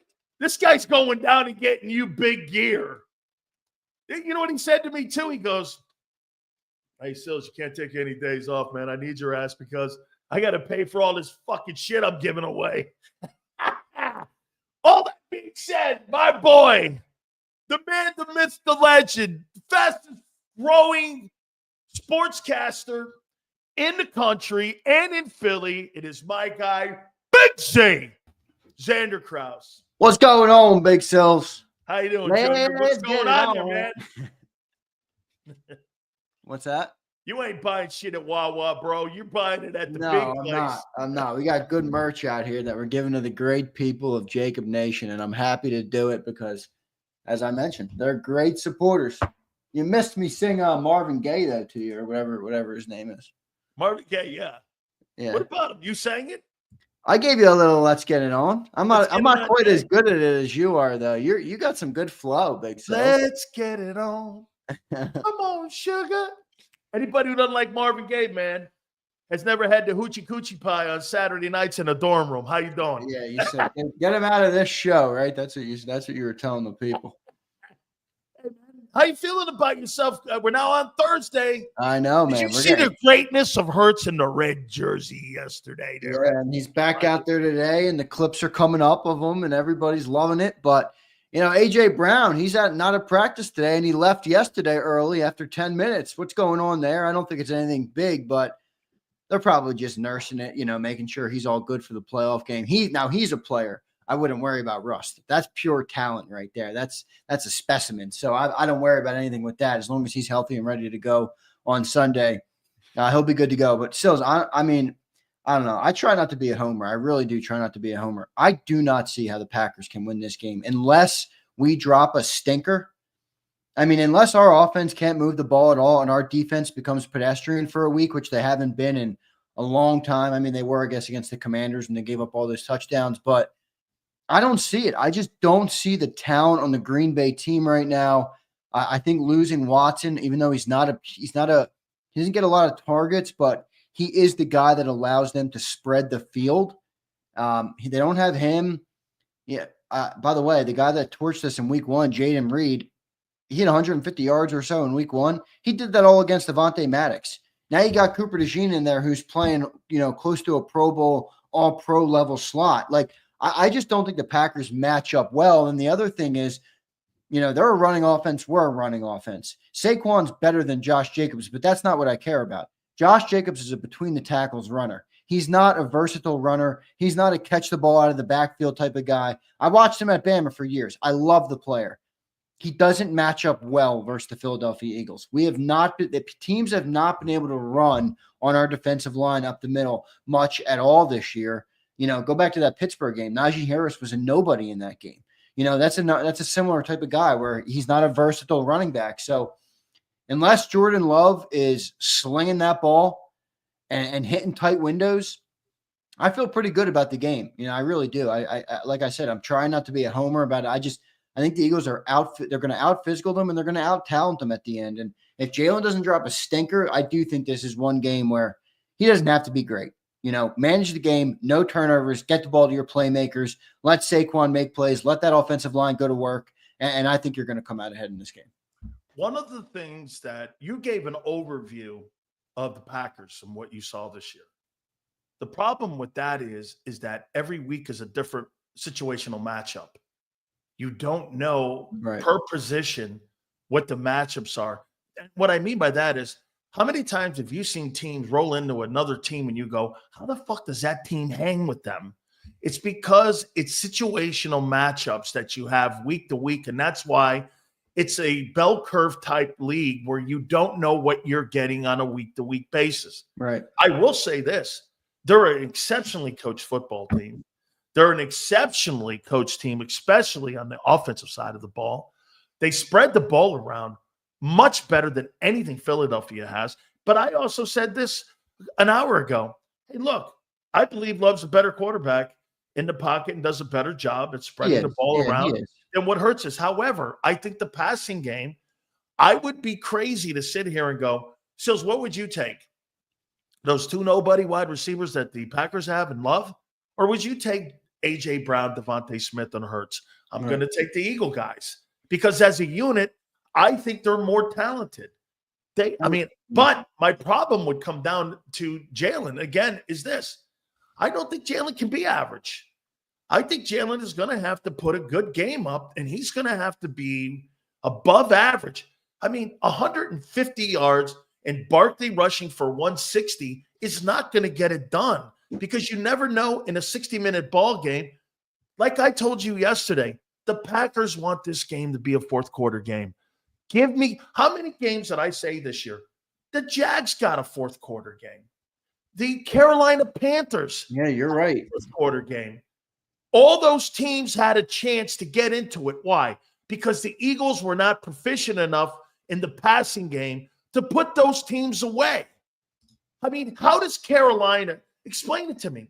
How does Carolina make it a fourth quarter game? How do some of those teams that you played this year, like the Jaguars, get into – those are 3-4 win ball teams this year. They had fourth quarter ball games where they had the ball and they could have won it. Were you not a better roster than those teams? Were you not playing great ball at those times? You were. I think he's going to have a really good ball game to put that team to sleep. There's no question. I agree with you. Hey, across the board, Green Bay does not have the horse. Look, Josh Jacobs is a fucking player. I like him a lot. He can ball. A couple years ago, he led the NFL in rushing. Who's got a better rushing attack? No question. Green Bay's O-line is underrated, though. They're pretty good in the middle in there, too. So that's going to be a key matchup to watch going forward in this ball game. But, yeah, Xander, you're all right in everything you said. Explain to me how Carolina and Jacksonville made them fourth quarter football games. Well, I think it's going to be a fourth quarter football game. If you look at the Packers, that's all Green Bay wants is their shot. Right. And I think that's fair. And I think when you're a 7 seed and you're going up against a 14-win team, you understand that. I think that Green Bay looks at the Eagles as, Green Bay is a good team, but we're the matchup. They have to go up against us right now. And I think they're, look, where you're right, Sills, is Green Bay has not been blown out. They had 6 losses this year, obviously the one in week 18 versus the Bears, and all 5 other losses came to the top 3 teams in the NFC. 2 to the Vikings, 2 to the Lions, 1 to the Philadelphia Eagles. Well, in those games, they lost but to the Eagles by 5 points. They lost, this is their biggest loss of the year, was a 10-point loss, 24-14 to the Lions. Then they lost to the Lions 34-31. They lost to the Vikings 31-29, and they lost to the Vikings 27-25. So they've had all their games. You're right. They do have a weird ability to keep games close. And what's ironic about it is Jordan Love plays his best football when they're down in games. When they're down in games, that's when Jordan Love starts letting that thing fly. and he's better from behind. He's way better from behind. And it's almost like if you're way better from behind because you're throwing the ball, why not make that a bigger part of your offensive strategy? But Green Bay hasn't. John's been crushing them all week about it on Birds 365. He thinks they made a drastic mistake by making it a run-first team in Green Bay. And, I think he's right. I think he's right. Jordan, like I watched last night, I've been all week, I've been going and rewatching some Green Bay games. I watched some Eagles games, and I just been kind of enjoying football because it's almost gone, Sills, and it makes me depressed to think about it, honestly. Can you think about that for a second? I'm not saying we're gonna, but we could have our last post-game show this week. I'm not saying we're gonna, but we could. I hate that thought because I'm not ready to wrap the season up yet. We're on a generational run right here. If that happens, JAKIB Sports will explode for the next 6 months. I'm enjoying the season, man. Hey, for the next 6 months, if that happens, JAKIB Sports will explode if they get dumped in the opening round. You're right. But anyway, I feel good about the game. I think Green Bay will keep it close. I think they should be passing the ball more. Like I said, I went back and rewatched the game last night. I rewatched their playoff game last year. And I know it's a different team now. I understand that. But I just wanted to see what Jordan Love looked like. And I'm going to watch the game they lost. I think they lost to the 49ers the week after that in the conference final. I'm going to watch that game tonight. San Francisco was healthier then, too. Jordan Love. Better roster. Jordan Love destroyed the Cowboys in that game. Destroyed them. Cowboys were healthy, too. He dissected them through the air in that game. Not a ground attack. Now, they had a way different style. Even their running game last year. They had a good running game last year, but they had a versatile back. He used Aaron Jones out of the backfield in the passing game so many times. Even jet sweeps, even way big outside runs. Josh Jacobs doesn't do any of that. And I think it's totally taken its toll on Jordan Love, who liked the check down. Not every quarterback likes the check down. I think Jordan Love thrived on getting the ball to Aaron Jones, and he's a playmaker. Aaron Jones makes plays happen in open space. He's been doing it all year now for the Vikings.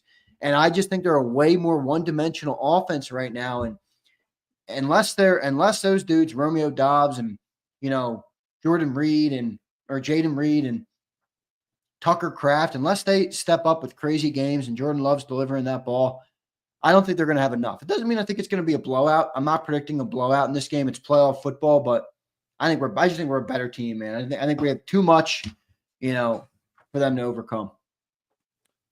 I'm going to play a game with you here. You ready? Let's do it. Key players and coaches for Sunday. Obviously, I got Hurts one. I think we've talked enough about him. Let's move on. How big is Barkley's role in this game? Barkley's role's got to be big, man. It's got to be big. Big meaning what? Big meaning 6 yards a carry. Because if you do that, then you're going to number 4 ranked defensive run. Wow. Number 7 ranked run defense. Number 5 overall defense. You're right. They are a good overall defense, but I think it has to be big because if it's not, let me play the other side.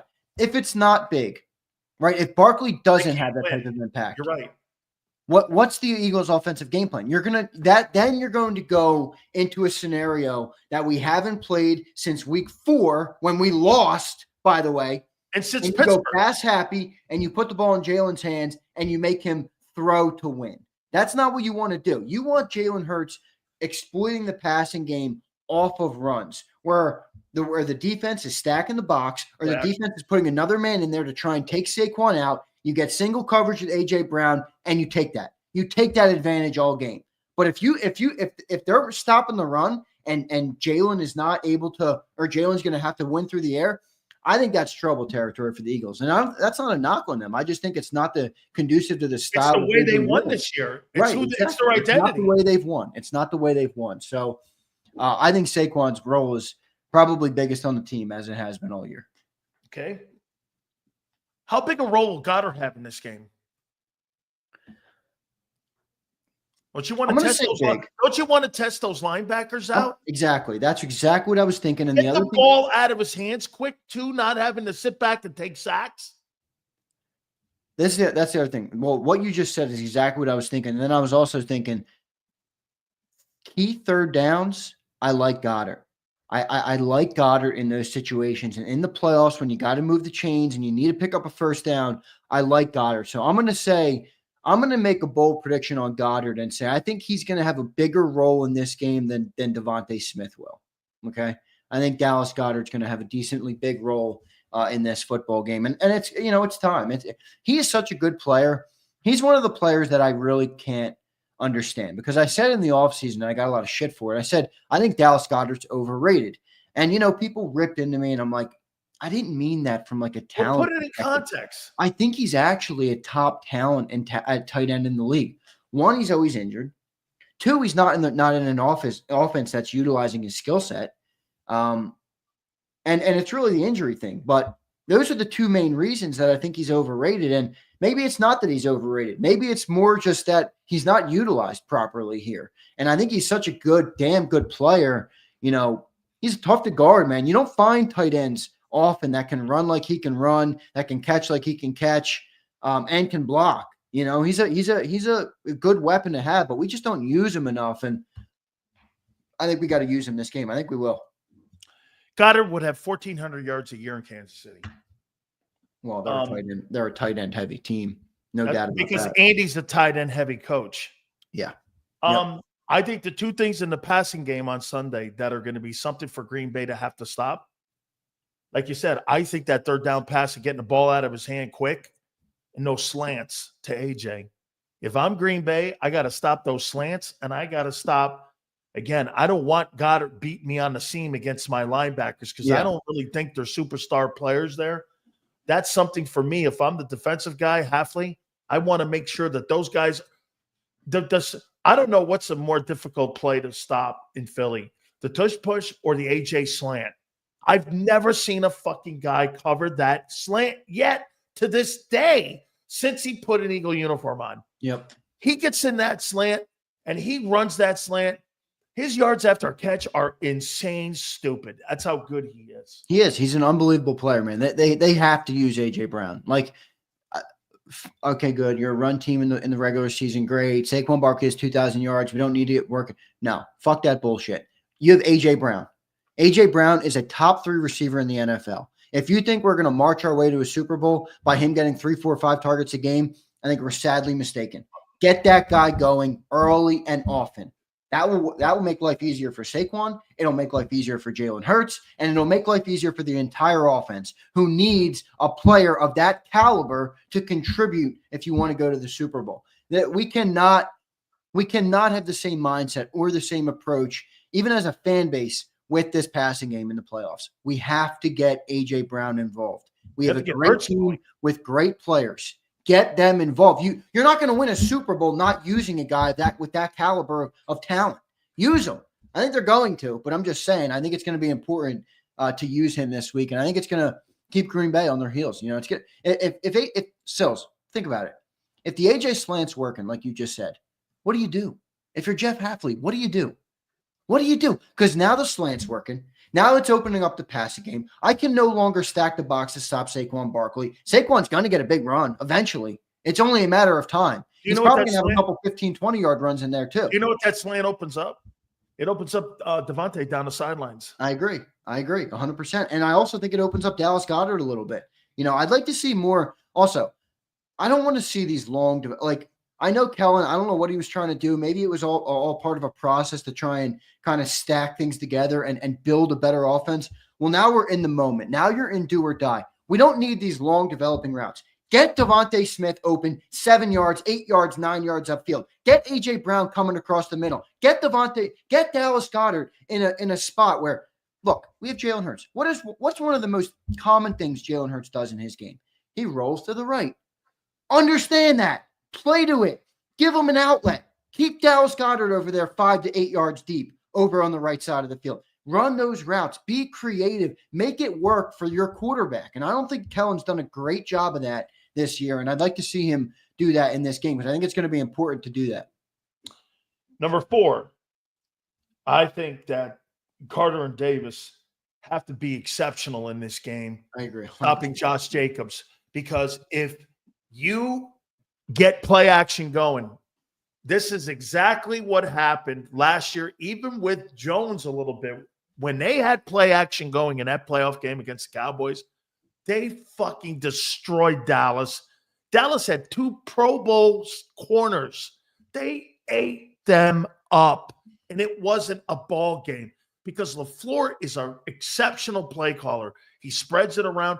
Xander, those guys aren't A-plus talent. You know what Green Bay has? They have B players that at times play like A players because the quarterback spreads them around, and you get play action. What's the one thing that football team does exceptional also? They do a lot of shit under center. And that's because that guy knows how to set blocking schemes. He is really I disagree with Jaws. I think he is a good player. I think he's had a really banged up year this year. He has. But if you do not stop the run, and he gets a little bit better of a performance than he did in week 1, say Jacobs goes for 125 yards, that's going to be a very difficult ball game for Philly to win. I do. I agree with you 100%. And by the way, I do think Jacobs is going to have a little harder time. I mean, that defensive line, for some of the faults that they have, gotten better though since week 1. Who, Green Bay's? Yep. Oh, it certainly has. They've started to rely more and more on it, almost in a similar way to Philly, where they've relied so much on it that the passing game has taken a hit because of it. And I think that bodes well for the Eagles this week. Now, where you're right is if you don't get a good game from Jordan Davis, and and Jacobs can run up the middle with the tackle, between the tackles, you're probably in a tough spot defensively, because then you're going to open everything up for Jordan Love, versus if you're stopping that run, you're going to almost have them where you want them, and you can play whatever defense you want, when you're in 2nd and long, 3rd and long situations. You know what I mean? If they can run, if they're getting 4 or 5 yards on every first down, Jordan Love's going to do whatever he wants on 2nd and 3rd down. That's going to allow Matt LaFleur, as a creative offensive mind, to draw up whatever plays he wants in the game. If you keep them in 2nd and long, 3rd and long, not only does it limit what LaFleur can do and what Jordan Love can do, it opens up what Vic Fangio can do. It allows Vic Fangio to play his defense however he wants to play it. You keep them on their heels instead of putting yourself on your heels. So actually, you could maybe argue those 2 guys are the most important guys for the Eagles in this game. Yeah. Absolutely, you could there. By the way, all super chats will be read at the end of the segment. Guys, do me a favor, please.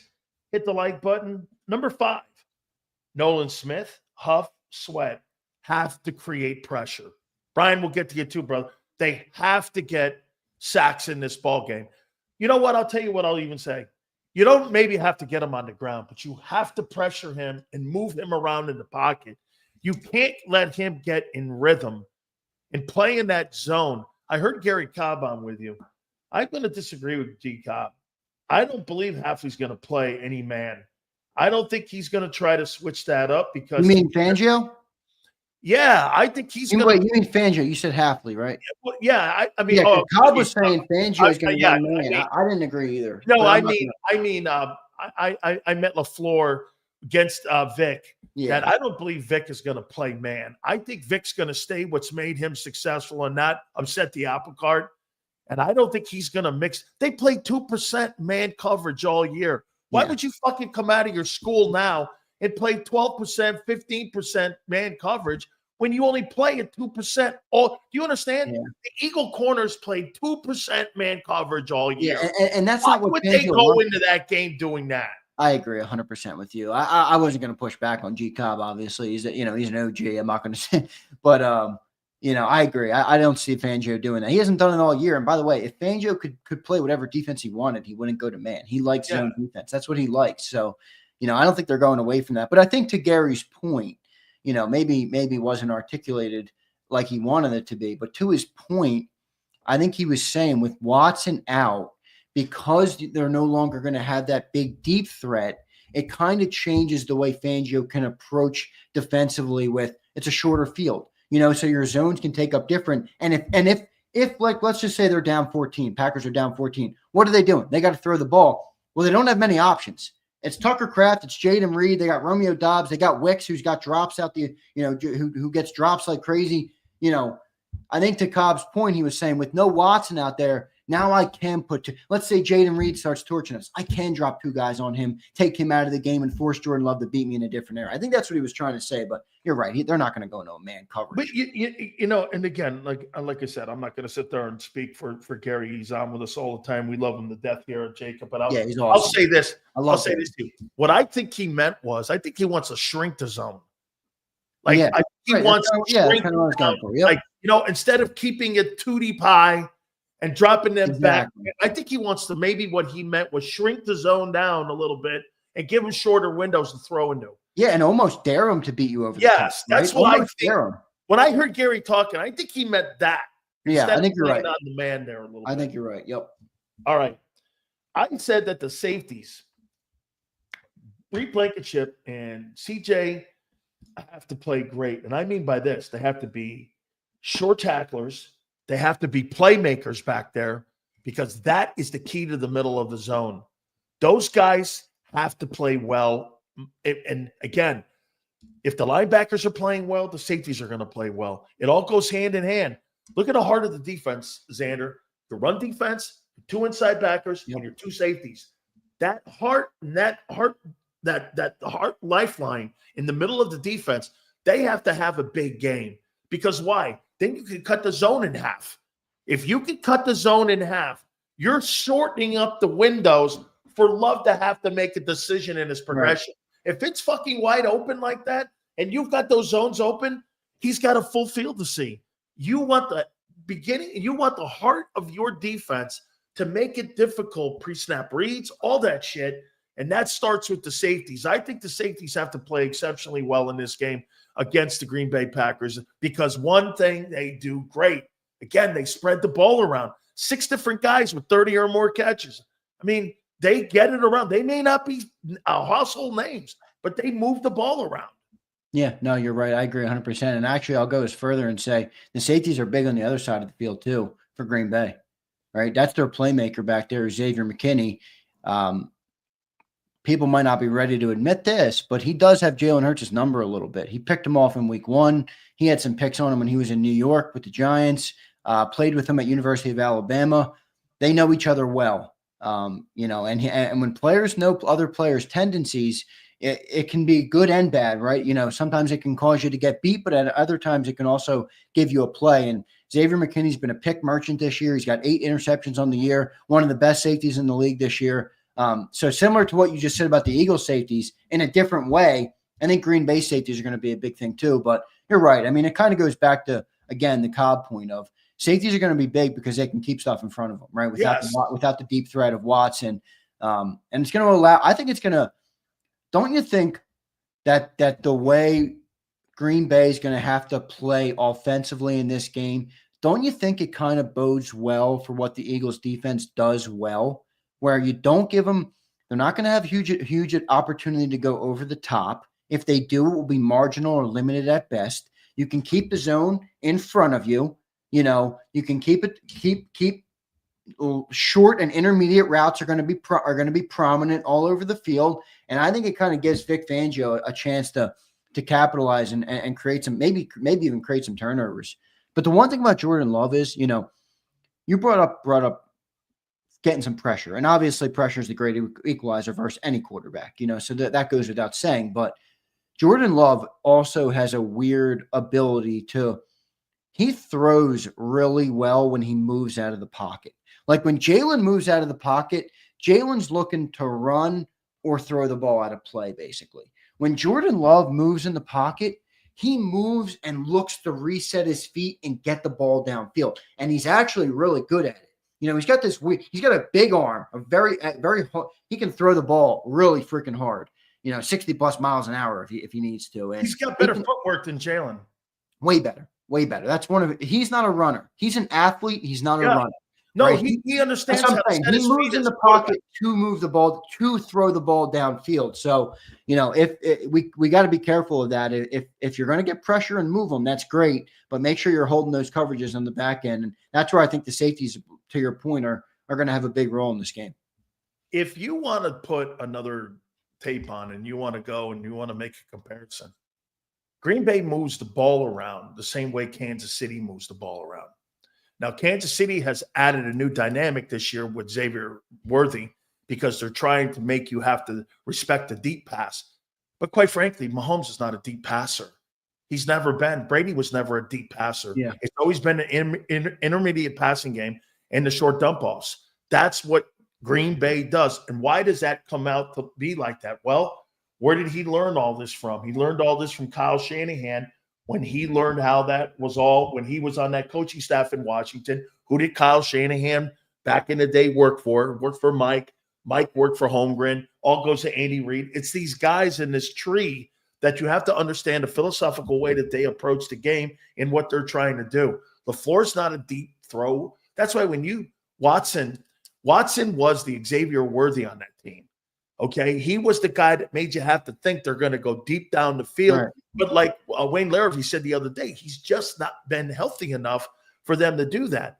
Their main objective is to put everything underneath.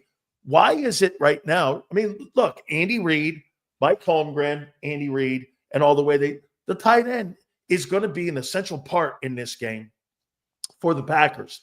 You watch them threaten the zone. I'm going to tell you, there's two players here. Here's my number 7, Zach Bond and Nakobe, because that tight end they have and Josh Jacobs. Dude, Jacobs got 40 catches this year. Yeah. He catches the ball out of the backfield. I know. He's not great at it, though.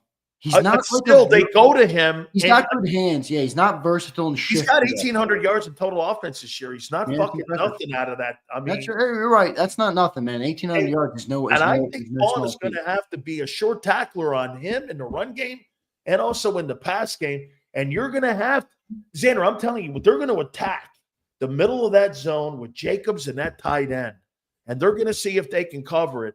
That's what Gary, I think, was kind of hitting on, that they had to shrink that zone down a little bit.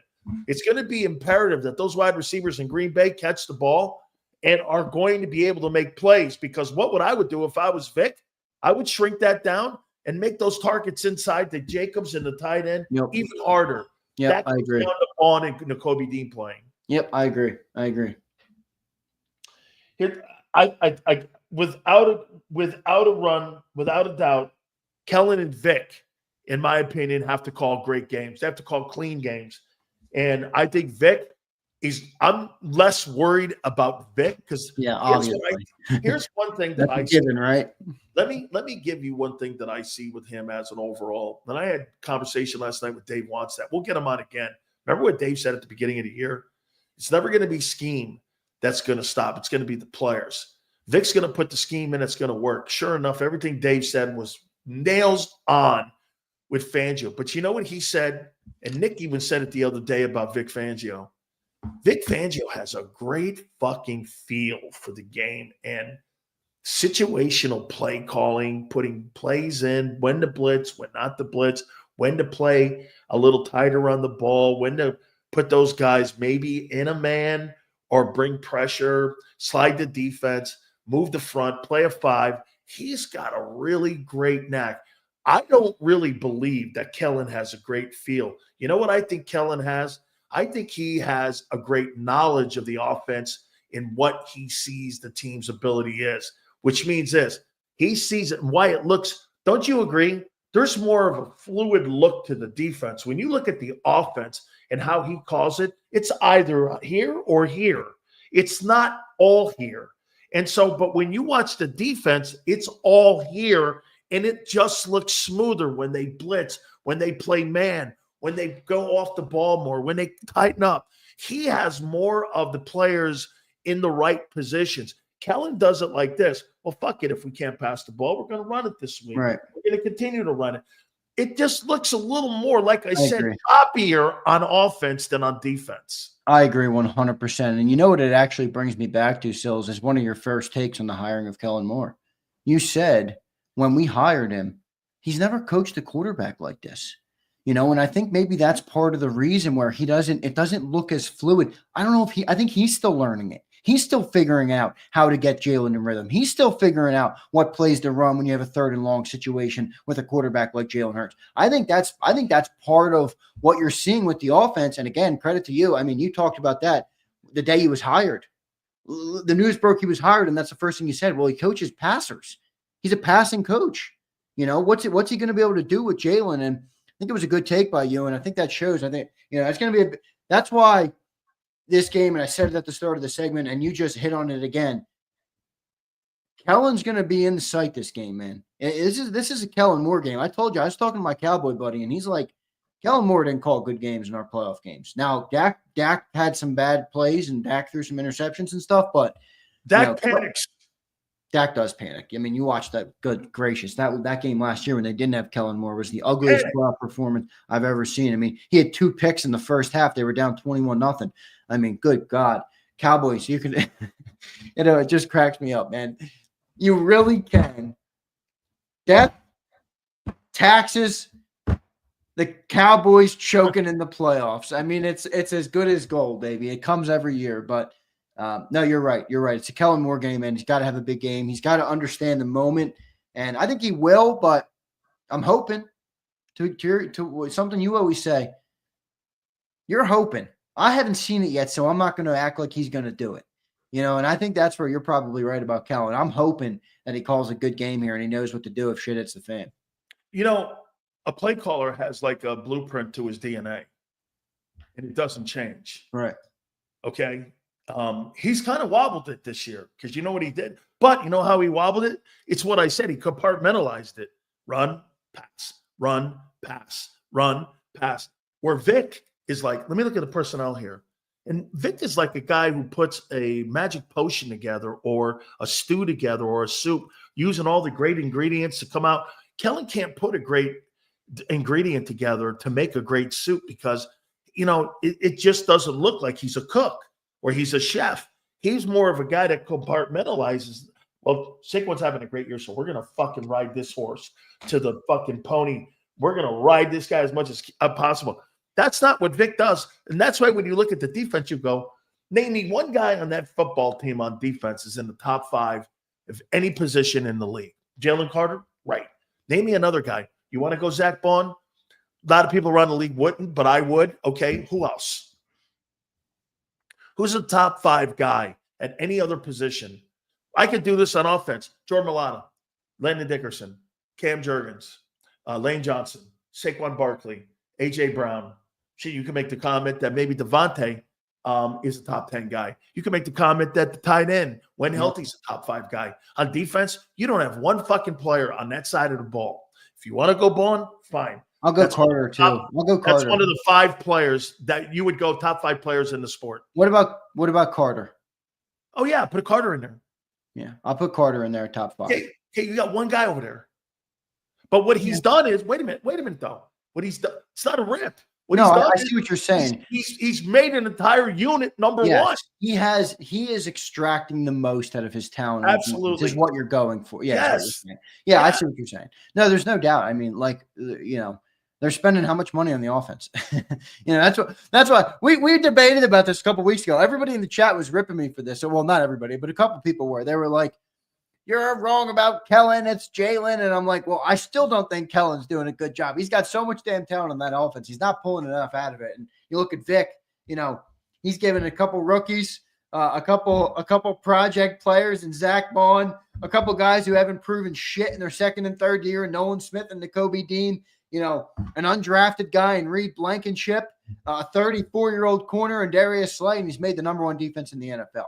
I mean, that guy's cooking up a good stew over there. That's for sure. That's a chef that knows how much seasoning to put in a pot, Sells. That's why I say this. Okay, let's do this here. If all of a sudden you see a fucking shitty playoffs, I think Kellen Moore's job is on the line this playoffs. I think his job's on the line. Why? Here's this. If they don't win the Super Bowl, the only thing that saves his job is the Super Bowl because he didn't improve anything. Another new coordinator, though? Don't you think they're going to want to give 2 years? Yeah, I do. But I don't think he's improved the goddamn thing over there. I think the conversation will be had. I mean, hey, I'm not paying $60 million a year on wide receivers to have a 31st ranked offense. Hey, you mean $110 million in 3 guys. Exactly. Goddard's making what, $16, $17 million. I mean, even your wide receiver 3. I know he stinks, or I know he hasn't been productive, at least in this offense. Probably doesn't stink. You saw what he could do with Tanner McKee, but I sent a 3rd-round pick for this guy. Like, Kellen, I got to get more out of this passing offense, man. And I think those conversations will be had if they come up short. But like I said, right now I'm in wait and see mode on playoffs, right? Like I'm not ready to make any sweeping changes or movements or speculate on who should go where until I see how this thing plays out. Because I think what the playoffs are going to show us very clearly, at least this is my opinion, we'll see if it plays out like this, is that what are the problems on the Philadelphia Eagles, right? People can tune into the Dan Sileo show and he'll tell you it's Jalen Hurts. Well, if you go over here and listen to this WIP show, they'll tell you that Jalen Hurts is great, and there's a lot of conversation about that, right? I'm not saying one's right or wrong. I'm saying there's speculation. A lot of times people can just be like, hey, we're won 14 games. Like we're good, and I think that's where people fall. What this playoffs will show, though, if we get bounced is where is your weakness? Where is the deficiency? Is it Jalen Hurts? Is it Kellen Moore? I think you're going to be able to see that a lot more clearly if the team's not able to go the full distance. But I feel pretty good, man. I feel pretty good about the team being able to go. I think some of the questions that you brought up early on are some of my biggest questions going into the playoffs, and that's a credit to the way you see the game and the way you break it down. We just talked about the Kellen Moore stuff. That might be top 3 for me. What's Kellen Moore going to do, if you're down to the Detroit Lions in the NFC title game and you have to throw back into it? Have you limited yourself so much that you don't know how to call that game? Have you putting so much into the running game that you didn't learn your quarterback and how he operates? Because is Jalen the most talented passer in the world? No, but we've seen Jalen throw well. We've seen Shane Steichen pull it out of him. We've seen it look better than it's looked. Has Kellen relied so much on the running game that he never learned? Remember early in the season, we talked about one of the biggest things we talked about was, and this is the defensive side of the ball, but the same philosophy applies on the offense. How long is it going to take for Vic and the players to learn the system, right? To learn and grow and build. Part of the projection was 2025 is going to be our best year for defense. There is no offensive system in Philly. Right. And they haven't learned it. What they've done is they just put the ball in Saquon's offensive system. Exactly. They put the ball in Saquon's hands, and in a way, he covers up a lot of problems, and the winning does too. So I think you're going to see. We're going to learn a lot about that this week. This guy right here. Would you hire Kellen Moore to take your young quarterback and develop him? Well, it depends on my type of quarterback. If I'm the Commanders and I just drafted Jaden Daniels, no way. I wouldn't sniff him. I wouldn't sniff him. Would if you're Chicago, would you hire Kellen Moore for Caleb Williams? No, but if you draft Drake May, maybe. Right? Drop that guy. You see what I'm saying? Like Kellen Moore has shown that he can. I'm not signing him. I don't know if he's proven to your. Well, Josh Allen's just a fucking special player. Okay. Man. I mean, you don't find guys like that can throw the ball like he can, that can run like he can, they're athletic like he is. I mean, that dude. Look, I know. I did not hire Todd Monken to coach Joe Burrow. Well, I think Todd would probably be decent. I think one thing I liked about Todd. He needs a guy who's like Todd Monken coaching. Todd adapted. That's what I loved about Todd. Todd Monken coaching Jaden Daniels would be great. Mm-hmm. Okay, Todd adapted. Kyler Murray, like that shit. He'd be great at that. Kellen didn't adapt. Kellen handed the ball off to Saquon. Well, I mean specifically about the quarterback, right? He didn't adapt to the quarterback. He said, okay, we're going to be run first team. Great.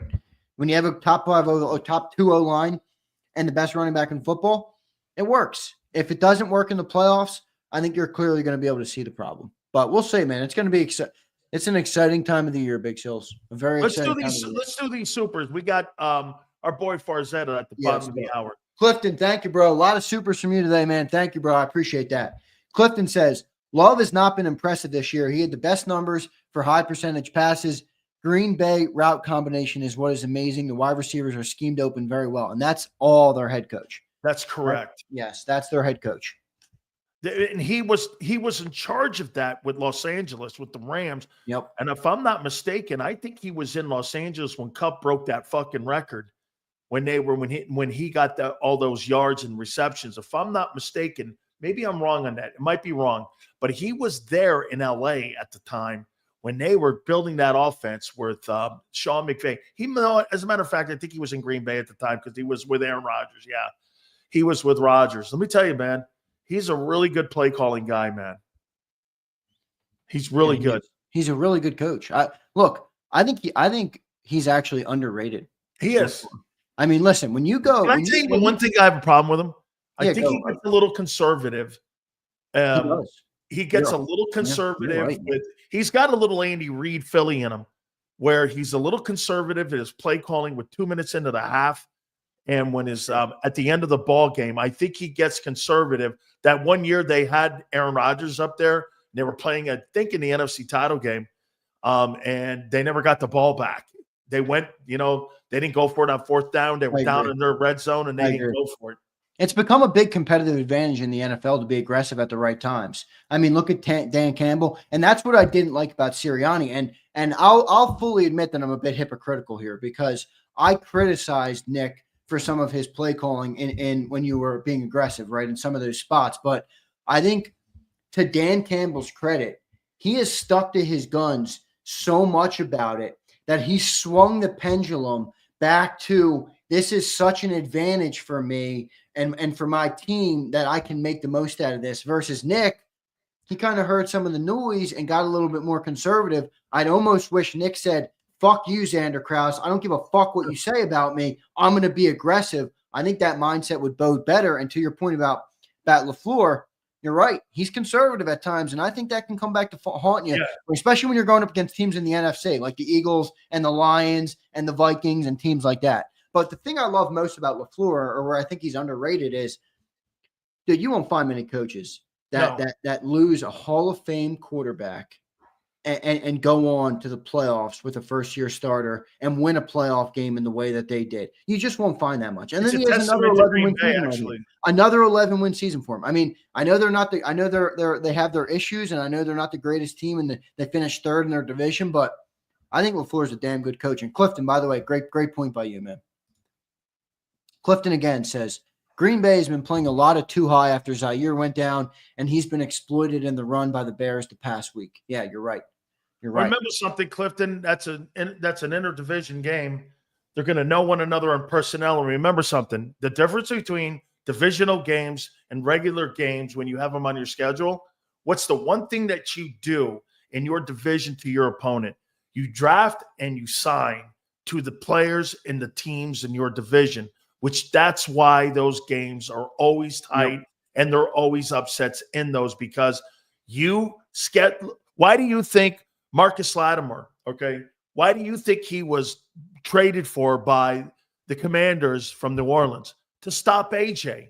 That's why in the things you do to be able to build your football team, you first have to win your division. So I agree with you, though. That was a shitty loss to the Bears. They needed that win, but that was really their only bad loss of the year, though. Yeah, it was. Call a spade a spade. A game they needed. Yeah, but they have slipped 2 straight now. 2 straight losses for them. So maybe that has something to do with this playoff game. We'll see. Brian Pumper checks in. He says, these Jalenites in the chat are soft as hell. Not my fault. Your hero does everything slow. Motherfucker plays with a permanent Gatorade symbol next to it. Damn, motherfucker, man. Now you're going in, huh, Brian? Mototherfucker, damn. MFer, he said. I guess I threw that in there. But... All right. Pump, I love you, brother. Thank you, man. I appreciate you. No doubt, dude. Clifton again. Clifton, thank you, man. I appreciate that a lot.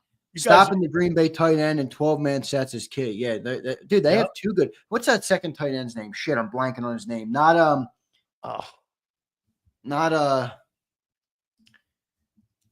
What is that? What is that guy? I'll get it for you because he's good. Their second tight end is good.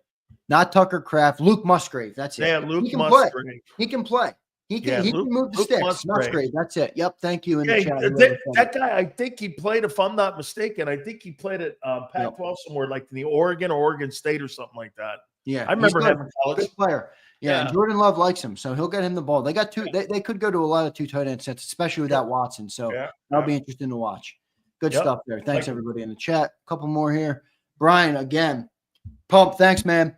He says, sorry, fellas, I don't trust that dude with the number 1 on his jersey. He's not a needle mover, especially after he hurt his brain. McKee is really him. Well, Brian. Okay, I'm going to say this from now on. We're going to start calling a little show here, Ebony and Ivory. Brian and Big Sills. I don't know who's different.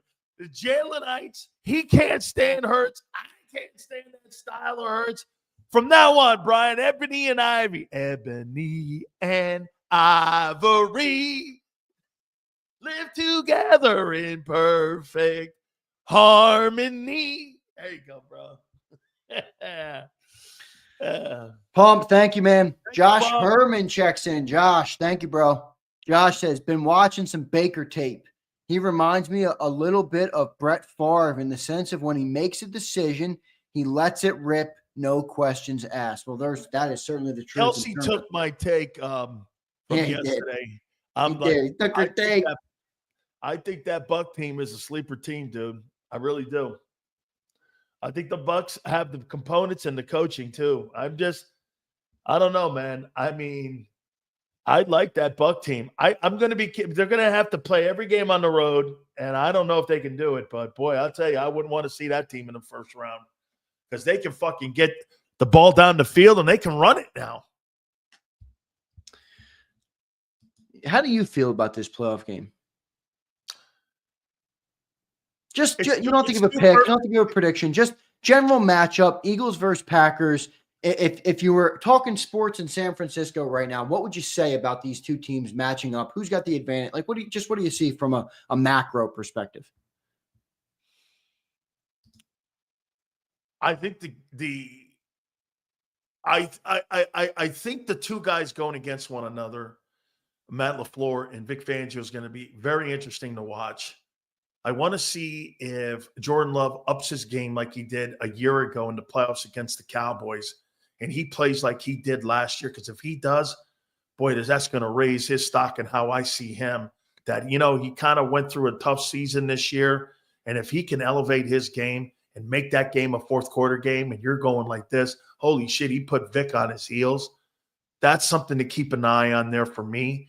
The Jacobs factor, too, against the triangle with Zach Bond and the two tackles in the middle. How's that going to play out? Because I think Green Bay's underrated inside. And maybe the best group of guys that they've played all year will be the center and the two guards. You're right.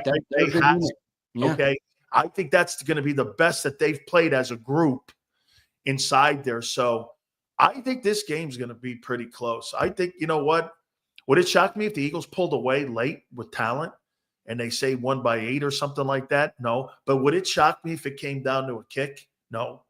So I think you're anywhere between 9 points and 1 point. You're kind of in there. It's just to me, it's all going to depend. Green Bay has to win, or Green Bay has to play with the lead.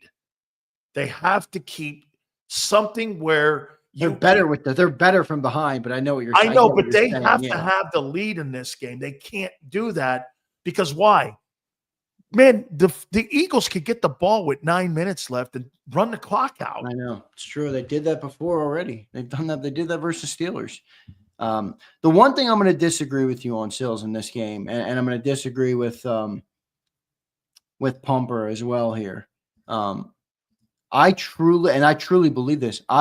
I do not think that Jalen Hurts has to be exceptional to win this game. I don't even think he has to be a needle mover, as Brian put it. I think he has to manage the game and do not turn it over, because how many times, though, in the history of the NFL have we seen teams that could run the ball like the Birds? Doesn't matter what you put in the box, they can run it, and they have a defense that is number one in the NFL. Now, that defense at any given moment could give up more points like they did versus the Commanders. At any given moment, that thing could break. I don't think it's going to, but it could. If that defense holds, if Saquon Barkley and the offensive line are operating like they have been, if Jalen Hurts adds the +1 in the running game, which he will naturally from his abilities, I don't think he has to be an exceptionally well passer in the playoffs. I really don't. I know you obviously want to see that. It would make our margin for error much greater. We would be able to win more handily if he could, but I don't think he has to be exceptional for us to win. But you make the game closer when you say that. You do. There's no doubt you make the game closer. You're right about that. But I'm trying to win the game closer when what made that game last week? I know it was against Scrubs, but what made that game look so different? You know what it was?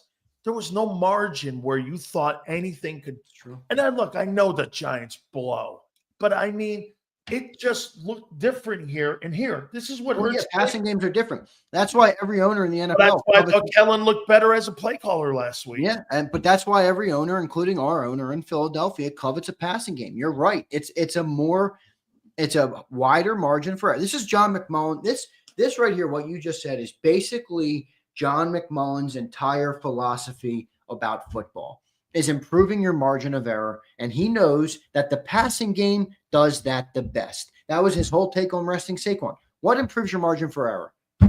Not resting Saquon gives you that. That's basically his whole philosophy. And when it comes to a passing game, you're 100% right about that. That's why you're paying for it. But you're paying for that margin to be there, and you're not utilizing that margin. You're right. You're right. I know you're right. I'm not saying you're wrong about that. Here's what you can't have Hurts do in this game Sunday. You can't have him take picks, sacks in this ball game, and you can't have 3 and outs. And he was notorious for this. He took 3 sacks a game this year. He had 38 sacks in 15 ball games. Do you know that with almost 100? I took that from that guy Pat's show. That what's his name had over 500 attempts. He only had 14 sacks this year. Yeah. And Jalen had 140 more attempts, and he took twice as many more sacks. You can't have that taking you out of field position. Yeah, I mean, I'm more side with you on this than I did on with Marcus Hayes, who kind of pushed back on you. But especially Spells, your point is so much more true when you're a run offense, right? Because sacks, now you're in long distances. Now you know what I mean, second and long, third and long, and you can't play the same way. So I think your point is a good one, especially with the way the offense is built and the way they're operating. Correct. Right now, let's get to a couple more supers here. We got to go. Oh wait, we got that. Did we get that one from Pump Sills? I feel this is a bad move for Hurts to play. Yeah. We got that. All right, we got a couple more new ones here, guys. Thanks for all the supers and for all the love. Abe says the advantage that Green Bay has with running the ball like they do is being able to incorporate the play action passes where LaFleur opens the field with his crossing routes and puts the defense on their heels. 100%, Abe. That's why Silio's point about Jordan Davis and Jalen Carter was such a good one. If those guys have a great game, Green Bay is going to be in prison trying to figure out how to move the ball, especially without Watson. You take out Jacobs from this game, you're going to be in good. You're going to be in a really good spot. You'll have a comfortable win. Yep, I agree. Marchetti checks in. Eagles need to start fast. Green Bay usually starts slow. Yeah, Eagles do start slow. Yeah, but Nick, why say that when you know they won't? They haven't all year. Well, let me play devil's advocate for a second here. All right. I saw a stat that came out today. The Eagles are 3rd in the NFL in first quarter scoring since December started. Okay, well, that's a pretty good size. That's a decent. So overall, yes. Those games didn't have. Overall, for the year, we have been slow in the first half. But in the last couple of weeks, they got it going. Yeah, but again, you got to take 2 of those weeks out. Because no Jalen, correct. No Jalen. And by the way, last week they had 21 first quarter points. So that probably boosted that number up a lot. I think that's a misleading stat. It might be a little misleading because of those last 2 games. You're right, but I just thought it was worth putting out there. We haven't had 4 straight weeks of nothing burgers like we started the year with. John checks in. John, thanks, man. Tanner Goff is our only hope. Hurts has no advantage. 2903. He's here because of the team. Guys are sick when you say that guy's name. I mean, come on. Hey, do you think that's a mistake, though, them putting him in the 3-hole and not having him in as a backup? I do, because I personally am not a Kenny Pickett fan. I don't think he's great. I don't think he moves the ball well. I think it's a mistake, too. Like, I think if you have a number 2 guy and you're going to have a quarter – because they've already committed to the number 2 being different style than Jalen, right? Like, it would be one thing if they went, like, the Lamar Jackson route and they got, like who was that guy who was the great backup for Lamar? And I don't think he's there anymore. The Snoopy, the kid from Utah. What's that kid's name? Snoop that's what they called him. I'm blanking on his name right now, but that's one approach. The Eagles have gone away from that approach, where they want a passer or a different style quarterback as the backup. Well, why not get the real passer? Kenny Pickett's like a middle. Yeah, Tyler Huntley. Huntley, that's it. Thank you, Jack. Yeah, so I'd like to see Tanner McKay, because if you're going to go with the guy with a different skill set, well, then give me the good skill set. Don't give me a middle guy like Pickett, who's like kind of mobile, kind of a passer, not really a passer, does a couple things well. I'd rather have McKay. What's that? He doesn't impress me. Who, Pickett? Yeah, he just doesn't. There's nothing about him that's impressive, so that doesn't. Yeah, but Tanner does. Well, Tanner's 6'6", which is cool. You can see over the line. He's pretty accurate, and I think Tanner's best attribute, at least that I saw, is He got through his progressions, man. Like you could see him scan. Even under pressure, you saw him kind of boom, boom, boom, boom, boom. You know, there was a couple plays there where he threw it to his third or fourth progression. I like the way he stands in the pocket. Yeah, I agree.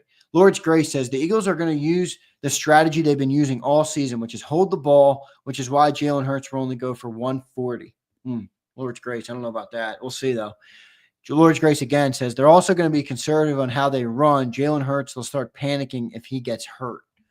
Well, I'm not going to project. I think he's a tough kid. I don't think Jalen. One thing, hey, Lord's Grace, you can't say a guy with a record that like has that kind of record panics.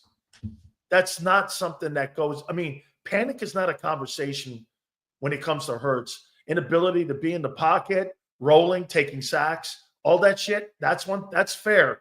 But to say that he panics, I said that yesterday. This is where I love Jalen's games and panic. Yeah, I agree. This is where I love Jalen's mindset because it's a real art to not be phased by the moment, and he's not phased at all. One more super chat, and then we'll let you get to Mark Farzetta coming up. Clifton Parker checks in with $10. Clifton, thank you, man. He says Jalen, by opinion, may be the worst QB in the league. Come on, he embodies what you think of Philly, and he wins. He rises to the occasion, and as a fan, it is exciting. I agree. I see what you're saying. He's not the worst quarterback in the league, though. I mean, come on, Clifton. But I see what you're saying, where he rises up and he makes. Would you not agree he's the worst pocket passer in the league? Not in the league, in the playoffs. In the playoffs, maybe, but 29-03. The game's changing, and I don't. As great as that is, I think that even having a more versatile guy like a Josh Allen with the big arm, still want to have the big arm, but a guy that can move is valuable. Jordan Love, perfect example. He doesn't run, but he's mobile. He can move back there. He's so in the pocket well. Yeah, but yeah, I don't want to go there. Clifton, thank you for your support, though. That's a couple super chats from you today, man. Appreciate that. Hey, before I get to Farzetta, guess who just texted me, said about coming on tomorrow? Eskin. Nice. How you doing? Get him up. Yeah. Get him up. Hey, so I just texted Angelo, and Angelo goes like this. He goes, holy Christ, I got to tune in now. So Angelo's coming on Monday, too. Look at this here. Now, Eskin, I'm assuming, is a non-Italian because what is he, like a German guy? All right, I'm getting out of here before we get an Italian shtick. Goodbye, everybody. I love you all. Hey, no, not me. I love only Italians.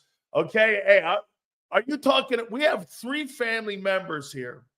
Hey, well, you could throw Missinelli in there. No, we'll talk. He's been thrown out of the family. Hold on here now. I'm going to tell you here. North Jersey? Okay. It's right around there. We had to sit down there to Bada Bing. We sat down. But what really kind of screwed it all up was Farzetta walked in. He had his espresso with him, and we're sitting around drinking. We're drinking shots and stuff, and here he is with his espresso at the Bada Bing. And we're like, wait a minute. So we're just talking kind of like Philly sports. And, I'm kind of partial to the Paisans. That's why I love getting Farzetta on. And we were talking about this playoff game. And now we're going to talk a little more about the playoff game. By the way, like I said, Angelo will be on Monday. We appreciate him very much. And I also appreciate this guy. I love him. He is our friend, Mark Farzetta. He joins us now. How you doing, Paisan? Let me just confirm. I just want to make sure I don't like any loose ends. I don't like any rumors starting. Howard Eskin, not Italian. Let me just make sure I can confirm. Really? What gave that away?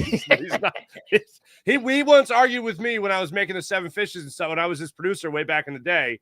And he said, he was like, so what do you have in there, genius? And I was like, well, we like to do a stuffed calamari with crab, blah, blah, blah. He goes, whoa, stuffed calamari. And I'm like, yeah. He goes, with crab? He goes, why do you do 2 for 1? I go, because it's delicious. And he goes, no, you can't do that. And I said, no. You can't tell me how to do the 7 Fishes. Thank you very much. End of discussion. Consider yourself educated. Boom. That's the way that went. Oh, my God. So wait a minute. Then let me ask you then. So we had Marcus Hayes on with us a couple of days ago, and I asked him to comment on it. And Angelo, he's a guy. We're on the air, Mark, and he starts going into this thing at this Chickies and Pete's shit. He starts telling me that they're on the air, and he goes, "Yeah, this is what I was told." Angelo said this. He goes, I'm getting a text message from Jeffrey Lurie to get Brandon Graham out of the off his show. on IP. And I'm going, hang on, what? And I'm listening to this. I go, so Jeffrey Lurie is listening to the show and he commanded you to get him off the program? And he goes, yeah, that's why he went after like the sales rep there at IP. And this is not my story. This is Angelo saying this on our show. And I go, okay, so what? He goes, why did they want him off the show? He goes, well, because Brandon Graham was saying that Hurts and AJ Brown don't have a very good relationship. It's more of a business relationship now.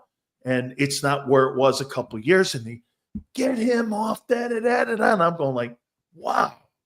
You know, the thing I took away the most was I didn't realize the meddling that the owner and how he has his hand on in everything of that team. I mean, from the jocks to the socks to the guys on the air, no matter where it is. Have you always operated in this environment here with the Eagles being up your ass like that? It's only happened to me personally 2 times that I can think of where they either got really offended at something I said or really tried messing with me. I remember I had a relationship with Andrea Kramer. I knew her from Sunday Night Football, and she was great because she's from Jersey, and she knows the team really well. It's been on the national stage forever. And she would come on when I was working with Angelo and those guys in the morning. She would come on whenever I asked her. Whenever she was on Sunday Night Football, and I'd see her on the weekends, and I was working for Sunday Night Football, she'd come on whenever it was an Eagles Sunday Night Football game. And then one time, we were in Dallas, I remember, and she came up to me and she said, "Hey, Mark, I love coming on with you guys, but if you guys are going to rip me after we hang up, then I don't want to do it." And I was like, whoa, because all I had known from Angelo and Rhea and Al was that they loved having her on. And it was news to me that they ripped her. So what had happened was a PR person from the Eagles, I don't want to get into specifics there because the person's no longer around, came up to her and said, "Oh, yeah, great call, but after you hung up, they ripped you." And I said, "Andrea, I didn't hear the end of it, but I'll listen to it, and I will send you the clip because I'd be shocked if they ripped you." No ripping.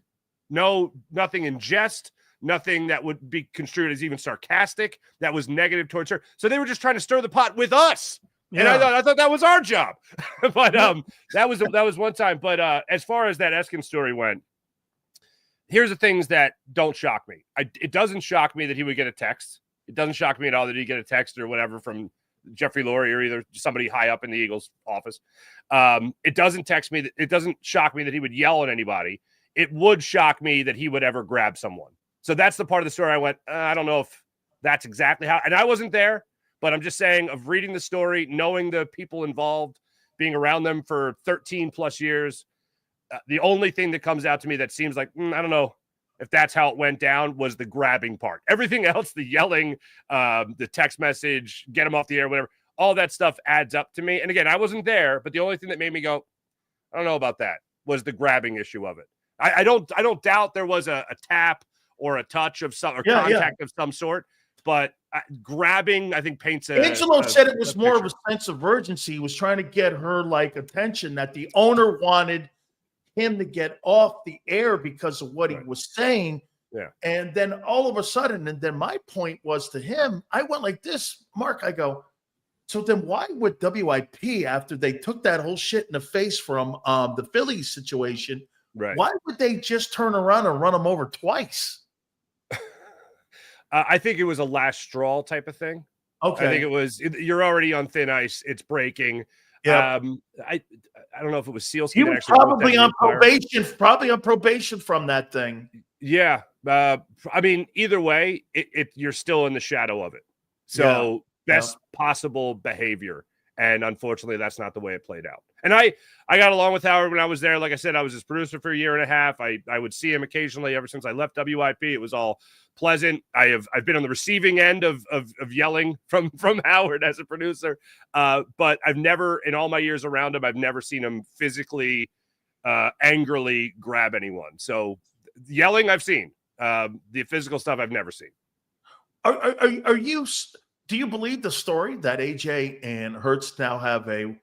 Now yes, look, when people have a working relationship, but here, I said this. Someone goes, "Sills, you're trying to." I go, "You think Brady and Belichick were having drinks after at the social club or at the I meant country club. I don't know what two Italians talking here. I don't know why I said I apologize on the social club. I didn't want to stereotype anybody here. Yeah. So I meant country club. Okay, you don't see those two guys hanging out at a country club, but they worked and won 6 Super Bowls. You know what I mean?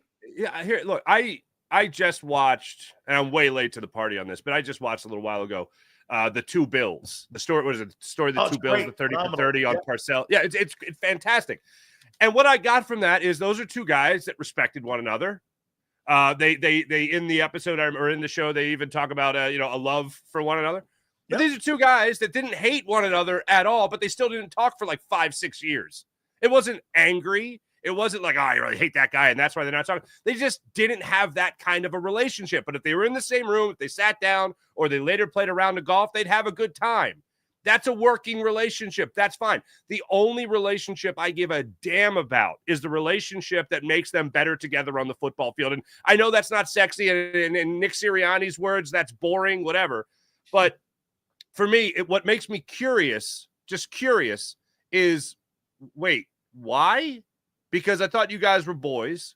I thought you guys were FaceTiming each other when the trade happened and how excited you guys were to be on the same team. And now it's fractured in some way, shape, or form. That seems very odd to me. Last year, going to like a UFC event together, I think down Atlantic City, being together there, like what happened? Like, that's odd to me. But if they're able to figure it out on the football field, then that's all good. And also, let's not forget, I think we're still dealing with an owner that would look back to the T.O. and Donovan situation and go, I never want that to happen again. And it's, look, if Brandon Graham's putting it out there that they're not as close as they used to be, which I don't think Brandon Graham was just throwing it out there. I think they're being honest when it comes to Brandon Graham's comment. And I think they're being honest when it comes to the retorts from both A.J. Brown and Jalen Hurts when they said, we're cool. I believe they're cool. I don't believe they're boys anymore, which is fine as long as you're having him have 1,000 yards and scoring touchdowns and getting first downs and all that. As long as that's simpatico, that's all we really care about. But I think Jeffrey Lurie is still scarred from the T.O. Donovan thing, and any hint that those two aren't as close as they used to be will just start the media sensation. It would just start people talking, and it would lead to speculation. It would lead to people putting words in their mouth. So that is something that I think Jeffrey Lurie wanted to squash. Whereas if they're not as close, fine. Tell me why. I'd love to know why. But as long as they're bearing fruit on the football field, that's all anybody really cares about. Okay, well, I'm going to give you a little Sileo radio here, and which is usually sensationalism. So just so we keep it fair here, do you think that Saquon Barkley has gotten in the way of that relationship between A.J. Brown and Jalen Hurts to the extent, what I mean, business-wise, okay, they're winning football games Barkley's way. They're not winning football games A.J.'s way. I mean, they're winning it running the football. That's not what you paid for. You paid for 2 receivers at $51 million, a quarterback at $50. Hell, you can even drop the tight end at $15 million. That's quite a bit of money not to look what they look like this year. I mean, they resemble nothing how they constructed this football team. And if you're getting far less touches, and I'm going to add this component in. So AJ had a knee issue today. He wasn't out there on the practice field.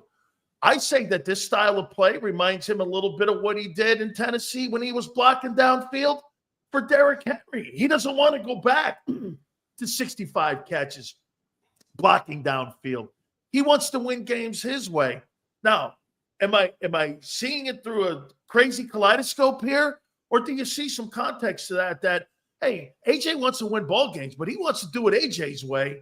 And Barkley has been the pro in the building. He hasn't said shit. He's just been back there going, I don't know. I just gained 2,005 yards.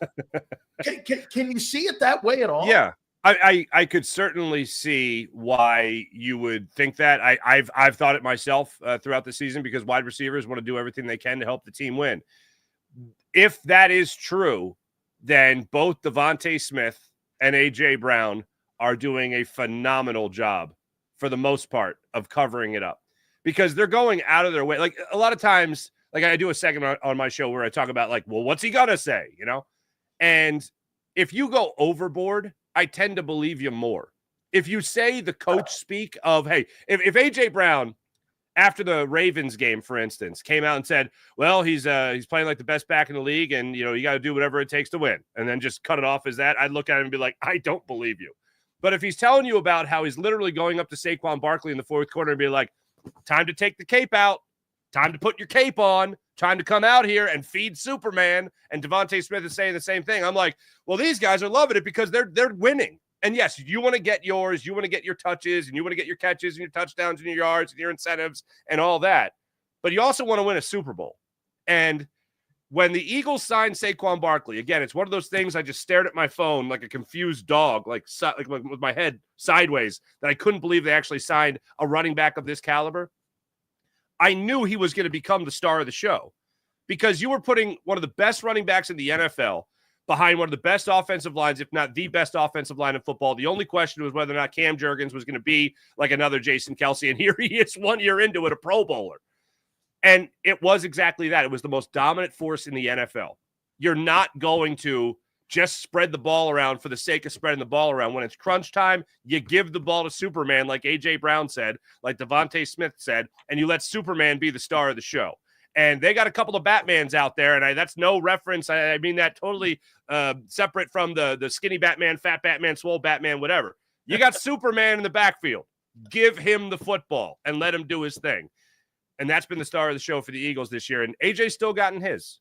Devontae, not so much, unfortunately. But when it comes to Saquon behind this offensive line, how do you not continue to go to that well? Mark, let me move on with this. I do not believe you can be a champion and strive to be a champion when you feel like it, when it's convenient. I think you have to act like a champion, practice like a champion, talk like one. And I think you have to do things that push things, and you have to keep your foot on the gas pedal. That's what I see what's going on up in Detroit with Dan Campbell. I mean, he didn't have to play that Monday Night Football game against the Niners. There was no redeeming thing that they could except beat them on unfinished business from a year ago. I think that's a mindset. When they didn't go for that 2105, and they didn't go for that, and they said, well, we're afraid of injury. We're playing from a place of, I don't want anybody. Now, to their point, all 22 that were in September are starting in this game on Sunday. So kudos to that, because that resembles a little bit what they did in 22 in the Super Bowl when all 22 started where they got. I thought that, why can't you have everything? I mean, why can't you? Isn't 2105 part of the journey? Isn't that what's going to separate you? Would you not agree, covering the Eagles all your years? The most accomplished team is the 17 team. The most remembered team are the buddy teams.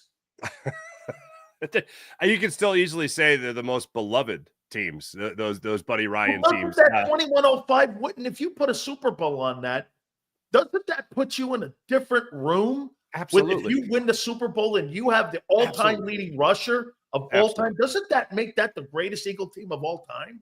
Yeah, let's think about it like this. Nick Foles, 7 touchdowns in one game. Reggie White had the sack record, right? That's pretty special. Those are pretty special things, but they won the Triple Crown in defense in 91 or 2, I think it was, where they were best across the board. Right. Those are special things. The all-time rushing record, I mean, I think about it like this. It's a 40-year record.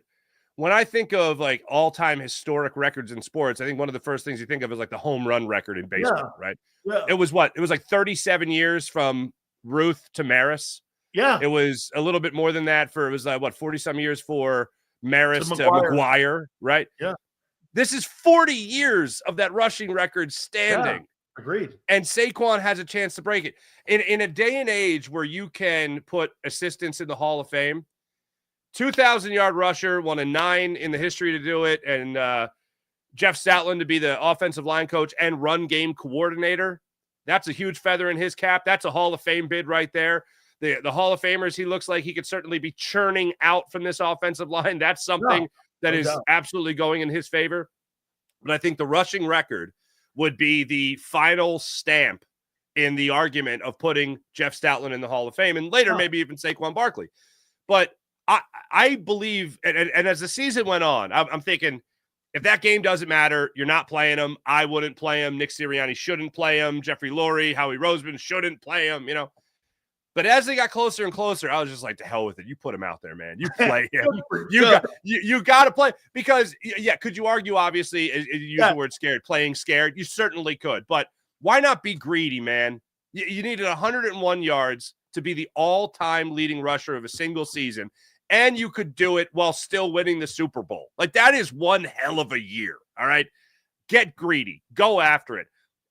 After the game where he got to over 2,000 yards, they went to Lane Johnson in the locker room. And Lane Johnson made it seem like they had already had the conversation about whether or not Saquon Barkley was going to play. They went to Lane and be like, yeah, well, we got 2,000, so I think I'm going to take next week off. It was like, what about the all-time record? And I loved Jordan Mailata's comments. He's become one of my favorite talkers this year. Jordan Mailata's comments leading up to, or right after the decision was made and announced officially that Saquon wasn't going to play. Jordan Mailata, they're talking to him about it, and he goes, well, tough decisions, but it sucks. And I went, my man, that guy's got the right attitude, because Jordan Mailata wants that too. Jordan, oh man, think about that. If Saquon Barkley gets the all-time rushing record, there's no way. Versus the Giants, there's no way Jordan Mailata isn't getting into the Pro Bowl. That's the only excuse you have to put like 4 of the 5 offensive linemen in the Pro Bowl, with the only guy being the odd man out of Mekhi Becton, who's been great this year as well. But I think that's the only way that you couldn't say you had Eagles O-line fatigue when it came to voting for the Pro Bowl. But to get that all-time record, that's history. That's history. And I forget who it was. Maybe it was Jeff Saturday. I caught him saying it on ESPN. It's like, who won the Super Bowl in 1984? Don't remember, but I know Eric Dickerson got the rushing record in 1984. So that's right. Talk about making that history. I don't know if 84. I'm going to say it was the 49ers. I could be wrong. It is. But okay. I would against the Dolphins. I would say this to you though. I know, dude. Don't. I mean, between the baseball, Miss Guzzi. Stupid stuff that I know. You know what? I would be so great at a party if you were playing Trivial Pursuit sports. But most of the time, I'm playing with people who work at a library if I'm doing that, and I don't want to be in that room. So anyway, I'm glad to hear you say that here. All right, Sunday's game. Are you concerned about the rust of Hurts having not played 3 weeks now? I mean, are you concerned about that?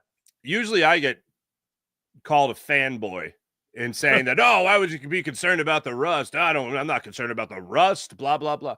Yeah, hell yeah, I'm concerned about the rust. You have to be nuts not to be concerned about the rust. What are we talking about here? This is a team that, 5 weeks ago against the Panthers, literally had a passing game atrophy, as one reporter put it, and I thought that's the best way to describe it. You literally had, after the game, your quarterback saying that you weren't in sync. You had a wide receiver that you're supposedly not as close with as you used to be, and A.J. Brown said, hey, what do you need to work on in this offense? Passing. Just like that. And then I went back and looked at the film of that Panthers game. So I don't know if you watched any of the film, but my God, it was terrible. I watched 22. You have, on one play, you have a quarterback. You have Jalen Hurts pre-snap signaling to Devontae Smith. Devontae Smith's like, huh? And he signals to him again, snaps the ball. He rocks back, sees nothing from Devontae, takes off up the middle. And then him and Devontae, when Jalen gets off the ground from sliding, thank God he did on that play, from sliding, him and Devontae are looking at each other like, what did you just do? What did you just do? Like mass confusion. I'm seeing an offensive line shift completely away from their quarterback and not a blocking scheme. Like they didn't know the play. Then I hear Jordan Mailata, again, one of my favorite talkers this year, say after the game, there were some plays where we didn't know what we were doing as an offensive line. And I'm like, okay, it's not just Jalen. It's communication with his wide receiver. I have Jalen Hurts on one play. I see him rolling out of the pocket, escaping to his left, actually. And instead of breaking with him, A.J. Brown breaks away from him. So he's no longer a target, like to help get out of that situation. So and then there was another play where Jalen just took this awful intentional grounding penalty, and he rolled to his right, I think 12 yards behind the line of scrimmage. It was insane. It was just completely out of sync. So you mean to tell me that after that Panthers game, where things atrophied as a passing game, they have one good game against the Steelers, And then Jalen Hurts throws 4 passes for the rest of the year with 1 completion, and everything's supposed to be hunky-dory against a Packers team that's coming in here that has a guy like Xavier McKinney lurking in the secondary. Yeah, I'm going to go ahead and say I'm expecting some rust. That does worry me. Also, the fact that it's only a 4.5-point line in the Eagles' favor at home is scary. The Packers were favored by 7, or excuse me, the Cowboys were favored by 7.5 at home against the Packers last year, and the Packers, as we remember how that went, they took it to them with a phenomenal game plan. But you can't tell me that everybody talks 4 games ago about rust, about a passing game that's atrophied, about a passing game that's not in sync. You can't tell me that one game solved all those problems, and then 3 weeks removed, your quarterback doesn't play except for 11 snaps, throwing 4 passes with 1 completion. Yeah, I'm going to go ahead and assume. Also, in those 3 weeks, dealing with a concussion. Right. You mean to tell me that he's just going to come back and be wonderful? Those are rose-colored glasses. There's absolutely going to be. I hope there's not, but I would bet on rust being a factor, at least in the first half of this game. I got 2 last ones here for you. Since you just brought that up, so if you're Kellen Moore, you had a guy in concussion protocol for 2 weeks. Doesn't the style of play change then? Because I'll tell you what, if you start running that guy 14, 15 carries, I'm not going to believe that damn protocol anymore, man. Guy coming out of 2 weeks of concussion. This guy's wearing glasses like he's Elvis. I mean, come on, dog. I mean, sunlight's hurting his ass. He can't get in the facility. I mean, are you really going to run him tush pushes and you're really going to run him physical style after coming out of that concussion protocol? I mean, Mark, does it change the style of play a little bit? I think it has to, and obviously with Tanner McKee, you're going to have a different offense, and the offense did look different, a lot different. Look at that. He didn't want to say offensive passing game looked better. Okay, all right. I thought it looked better. Are you kidding me? Tanner Manning, he looked great in that game. Well, look, it certainly looked different. I mean, the first touchdown pass to Aniyah Smith on their first possession, Tanner McKee fakes the handoff, does a triple sow cow, and then eyes down the field, reverses side, and then bang down the field for a touchdown. Like, I forget about the execution of it. Like, I've never seen that play. Like, I've never seen that used. I've never seen Jalen Hurts do that. And I'm not saying that, Tanner McKee should be starting the game. I'm not saying that. Either. In your words of, is it different? In your question of, is it different? It looked a lot different with Tanner McKee. Was that a trial run to get some of those plays in? So at least you'd put it on film. Jalen can see it actually executed on the field before he goes out and does it. I don't know. But it would behoove the Eagles to certainly count on Jalen Hurts running the football less. And look, I don't need him to try to break off a 22-yard run. You have Saquon Barkley behind this offensive line. All I need him to do is make the edge rusher think twice about tackling Saquon Barkley. That's it. Because whether it was Kenny Pickett and rarely if it was Tanner McKee, you had an edge rusher coming off the edge that was just going right after Saquon. There was one instance in particular, I think a third and goal from the 1, or third and goal from the 4 maybe, where Kenny Pickett put the ball in the belly of Saquon Barkley, and the edge rusher just went right to Saquon and took him for a loss. Like, he's not giving any respect to Kenny Pickett being able to run the football, and I understand why, because he ain't Jalen Hurts. But all Jalen Hurts has to do is make that edge rusher, as you know, plant for a split second, assess the situation, and then eventually go after whoever the ball carrier is. But that half a second is one more step or half a step for Saquon Barkley to gain and get to the line of scrimmage and then hopefully break through for a touchdown. It didn't exist without Jalen Hurts. And then you're talking about also this. You're talking about Jalen Hurts when he's in the game with Saquon Barkley is averaging 6 yards per carry. When Jalen Hurts is not on the field with Saquon Barkley, is averaging 5 yards per carry, which is still pretty good, but it's a yard difference. And that yard can matter, for instance, at the goal line. The one thing that I would like the Eagles to not do as much, if there is a first and goal from the 1, that type of situation where Saquon, like he did, 12, 13 different times this season, gets stopped at the 1 yard line miraculously, give Saquon one attempt. Don't do the tush push in that scenario. If you got to do it on a 4th and 1 from midfield late in the game, fine, do it. And I know he hasn't been hurt doing the tush push. It's been when he scrambles outside the pocket and tries to get big gains. That's when he's been hurt, both against the Bears, 2 years ago, and this year when he scrambled out of the pocket there against the Commanders. don't do the tush push as little as we could put Jalen Hurts in peril. Let's do that. If we can rely on other people, let's rely on other people. You know, like Saquon Barkley behind this offensive line. That's a part of the game plan that I would like to see changed in the event that Jalen comes back and is a little rusty. That's the part of the game plan that I like to see adjusted a little bit upon his return. Finally, I've been kind of hammering on this. Now, hey, Xander, do me a favor. I need to find out what the passing numbers were for the St. Joe's Prep guy there in high school, because I'm sure it was more than 2903. Xander, stop cleaning. Xander, stop cleaning your new Kango hat and see if you can find the. When did that start? When did that start? I don't know, man. Since he started giving shit away on the show, man, he started wearing the Kango, the Rue hat there. What do you make of that, though? I mean, you know, Kellen Moore did not improve the passing game whatsoever. They're 30th in passing, and in 15 games, he goes for 2903 and 18 touchdowns. I mean, if you're going to pay a guy $50 million, someone turn around and go, Sills, he's 14-3. Okay, well, it ain't because of him.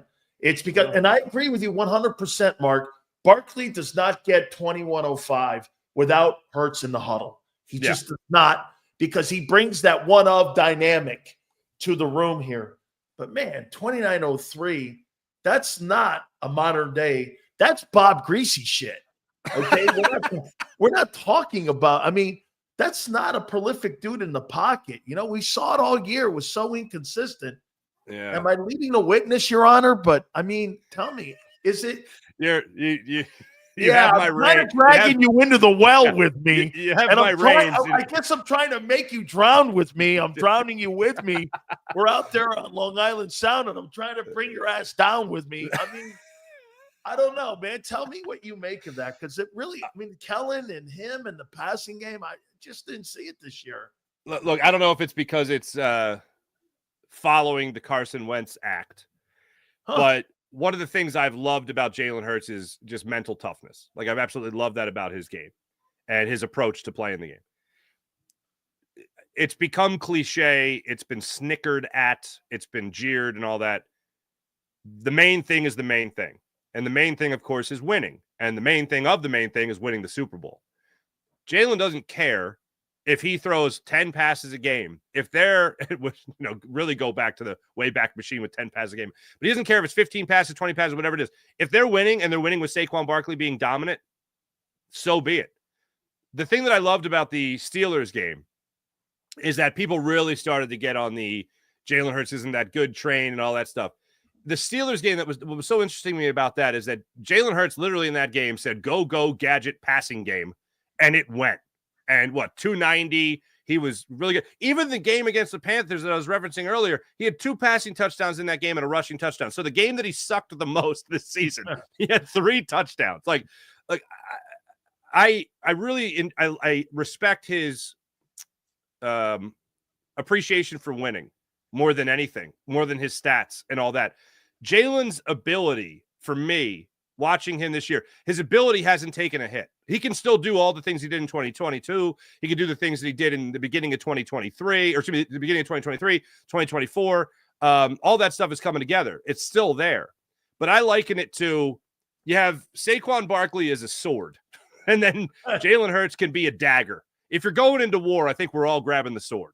But the dagger doesn't suck, okay?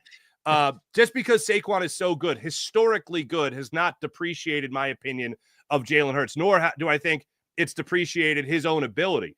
Has the offense at times gotten stagnant this year in terms of the passing game? Absolutely, because, I mean, quite frankly, they just haven't done it as much. The fact that they did it against the Pittsburgh Steelers after a week of realizing, all right, let's get this, let's put the quarterback in the passing game machine, and let's make this happen, that made me feel a lot better.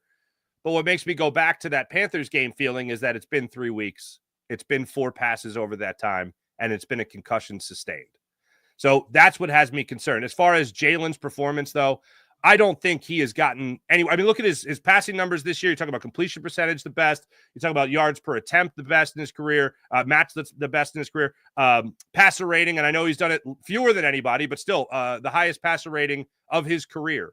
So to me, he hasn't gotten worse. There has been a better thing to use in this Eagles offense. And because that's better, that doesn't make me think that Jalen Hurts is any worse. You know, I just got a text message, and I love that, right? You just said, I just got a text message from my wife. Now, I want you to help me out on something here. All right. I'm gonna have a tray later on tonight. Are you a Galamad or are you a Brigitte? I mean, because we're gonna get these cookies, and I just told her garlic cookies. I like the garlic little wafer things. You bring those. Oh, really? So would you do more Galamad or would you do more prosciutto? Is it just you and your wife? Is Yeah, it me and company? my wife. Are you having company? My kid my little puppy likes prosciutto too a lot, but my daughter does too. I would do prosciutto. I would do prosciutto. Oh, actually, hold on. Should I do a combo of it? Hold on a second. Do you have 20 seconds? Yeah, please. All right, just count to 20. Okay. 19, 18. Yeah, I'm telling them. I'm like, hold on for a second. Hang on, honey. She's at the Italian counter right now, so I got to figure this out here. Yale says both. Holy Madonna me! Holy, oh, whoa! So this is a little prosciutto I had for the holiday. Shit! And we got. Hold on, Mark. Hold on. I want to take a picture. I got to show my wife that. Holy. Funny you bring up prosciutto. Oh my God, that is so. Hold that sucker. No, you're not supposed to wrap this, but I know I'm not going to eat it all for a while. So that is fabulous. This.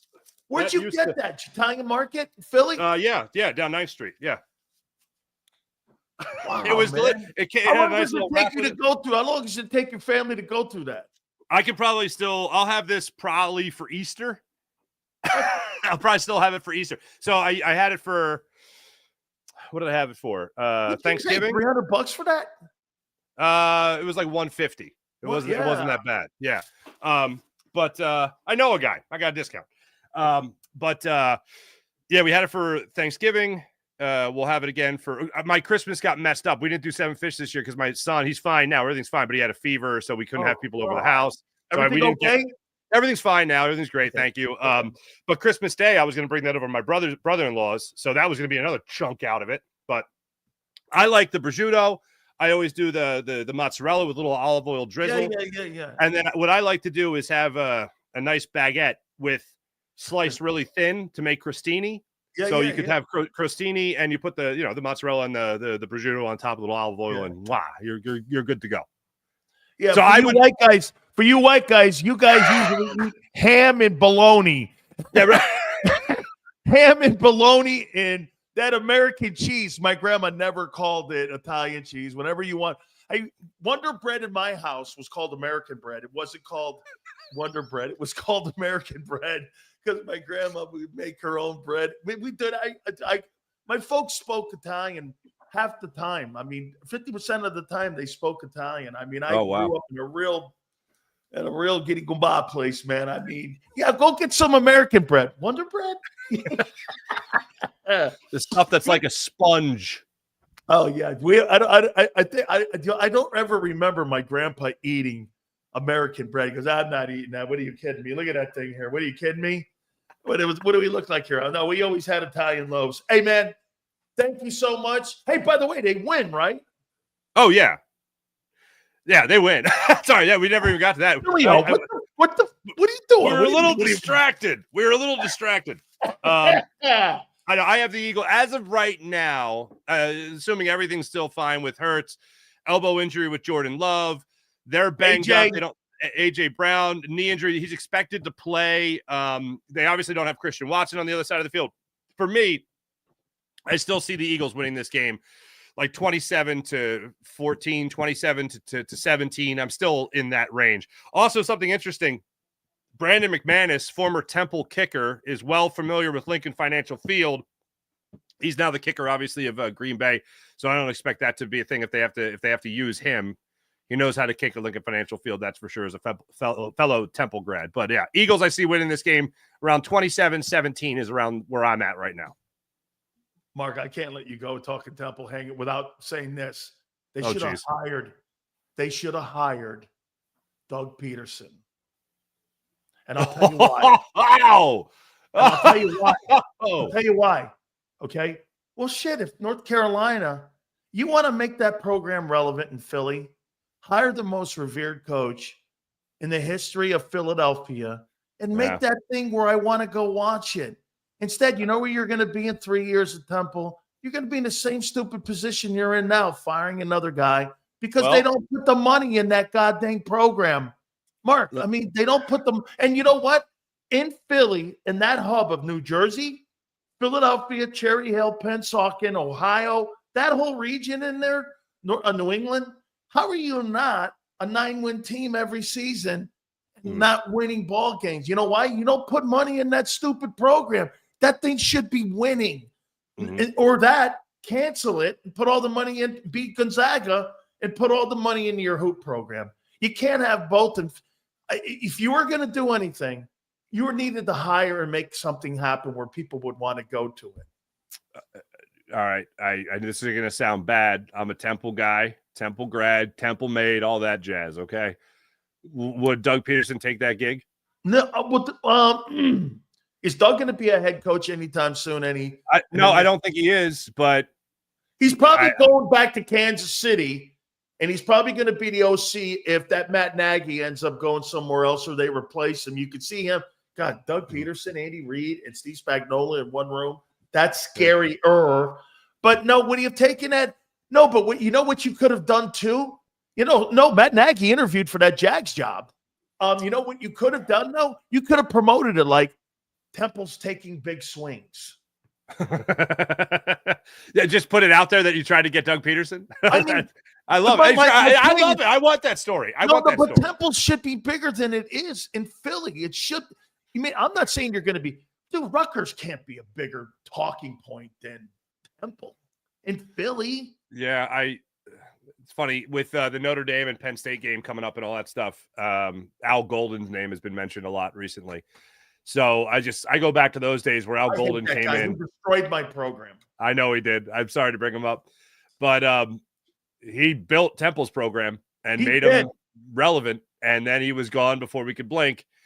And then obviously Adazio and then Rule, and we thought things were going to be trending in the right direction for Temple, and then obviously they weren't. But yeah, I would love to have the I almost call them the Eagles, the Owls, linked to Doug Peterson in some way, shape, or form. But to your point, I don't know if Brad Childress is still there with Kansas City. He had some title like passing game coordinator or consultant or something. I wouldn't be shocked if Doug Peterson did something along those lines. Or hire somebody like a Brian Westbrook, like you're seeing all these people do with Vic getting a Norfolk State job, or you're seeing Deshaun Jackson now getting an opportunity to coach too. Why not do something like that? I mean, even Villanova football, ask Westbrook to do it. Shit, I mean, in my opinion, make college football in that city should be something instead of a nothing burger. Yeah, we are such a 4-for-4 town. Oh, totally. It's a funny thing because the other thing is Nova Hoop is a thing, and St. Joe's Hoop's a thing. Oh, I'll say this: Nova's dead to me now. Nova Hoops is dead to me. And when they tweeted out, what's his name? When they tweeted out the celebration of their Villanova guys beating the Sixers, I'm like, you can't be a Philly school and spike the proverbial football at beating the Sixers. Like, I don't give a damn that they were Villanova guys. Like, that's and that's not even like when I was at Temple, hated Villanova. New York thing. Exactly. When I was at Temple, I hated Villanova. And then I graduated. And then maybe part of it's being in the media and getting to know the coaches a little bit and seeing how much those coaches really love and support one another. I was like, the brotherhood of the Big Five is a beautiful thing. And I believe that literally up until this past NBA playoff run where the Sixers got bounced out against the Knicks. And then Villanova went like, yeah, great job, Villanova. And I'm like, you're out. No longer will I argue that it's part of the Big Five, that it's part of the city. I'm out on Nova. Ever since that one tweet, that one little post on X'd them out of my life forever. Not that I was ever a big Villanova guy, but you know what I mean. See what happens when you're Italian, man? You're dead to me. You see, he just didn't say I'm not doing. That's a very Paisan thing right there. You're dead to me, okay? Speaking you're dead of which, to me. Mark Ferrante, the head coach of Villanova football, that's my man. That's my man right there. I like Villanova football, but Villanova basketball can get out of here. Farzy, thanks, brother. I appreciate it. Thank you so much for spending so much time with the Bajoot. Look at Yep, that. I'm gonna go have a snack. See you, buddy. Wait to show my wife. I want. Hey, watch this. I want one of those. I want one of those. I'm gonna get me one of those, man. I'm gonna get me one. Thank you so much, Farzy. Just be sure to drink your water, hydrate. There's a lot of salt in here. Every time I eat prosciutto, I wake up in the morning. I go, why is that? I got it. Thank you, brother. See you, man. Take it easy. You got it. That is Mark Farzetta. Make sure you check his show out too.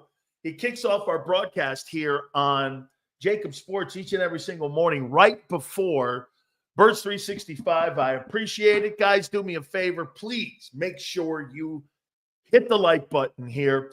We'll talk a little bit about Notre Dame and Penn State. I got something to say about because I think Franklin actually had a winning take here. Don't forget our great relationship that we've hooked up with our friends at BetUS. Here at JAKIB Sports, especially with tonight's playoff game, you got the playoffs this weekend in the NFL on Saturday and Sunday. You've got the national championship right around the corner. We've teamed up with those guys, and you get a chance to take a shot at the YouTube 150. That's right. YouTube 150 is up to $2K in sign-in bonus, and if you're there for your second and third sign-up, you get an opportunity of getting it at 125%. Michael Vick, I mentioned him. This is the home of Michael Vick there. You're into crypto, 200% up to that $2K is there for you and your sign-in bonus as well. Go to betus.com.pa. That's betus.com.pa. 24/7 personalized service, 365 days of the year, live wagering on all major games. That's betus.com.pa. That's betus.com.pa. And do me a favor, tell them Big Sills sent you. If you missed any of today's show on the JAKIB Media channel, listen to the podcast on your way home. Available on YouTube, Apple, and Spotify.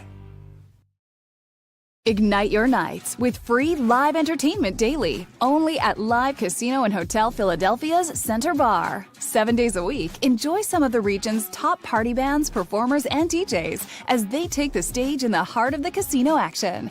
Great cocktails, live music, and lively moments. It's all happening at Center Bar at Live Casino and Hotel Philadelphia. Visit livecasinophilly.com for more details and the complete list of upcoming events. Must be 21 or older. Gambling problem? Call 1-800-GAMBLER. The following is a real testimonial from the father of a young injured victim. I didn't think she was going to make it. Major Perry's daughter was the victim of a horrific accident caused by someone else's negligence. If you don't find the right counselor, law firm that you're looking for, you will get lost in the wilderness. Badly injured? Call the Fritz and Bianculli Law Firm at 215-458-2222 and find out why they say, "We got this." In our hometown, we all look out for each other. We step up to keep our communities going strong. And at Independence Blue Cross, we're here to keep you going strong as the #1 health insurer in the region. No IBX is always looking out for you.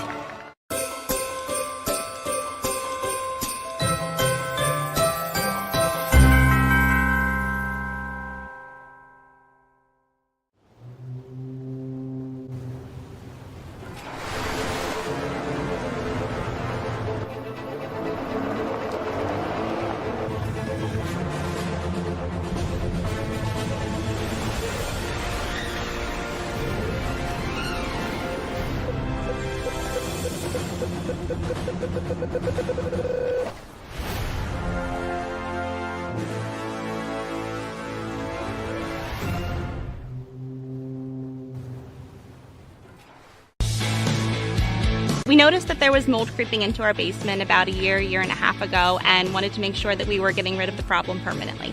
We actually reached out to several different contractors to get it resolved, and actually 2 of them recommended DryTech to us as a long-term solution. Other than the noise factor, we wouldn't even know that there was work being done on the basement level. It's really been a clean process for us.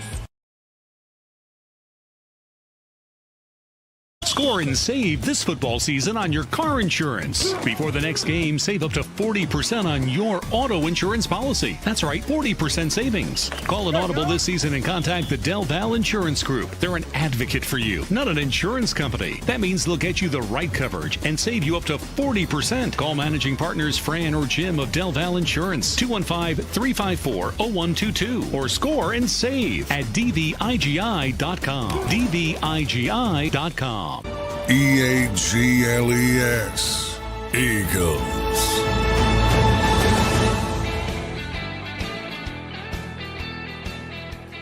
Big Sales National Football Show. Please hit the like button. We appreciate you guys coming aboard. Real quick, tonight's Penn State Notre Dame game. I can't stand both programs. I can't stand both programs. I mean, I hate Notre Dame and I can't stand Penn State. So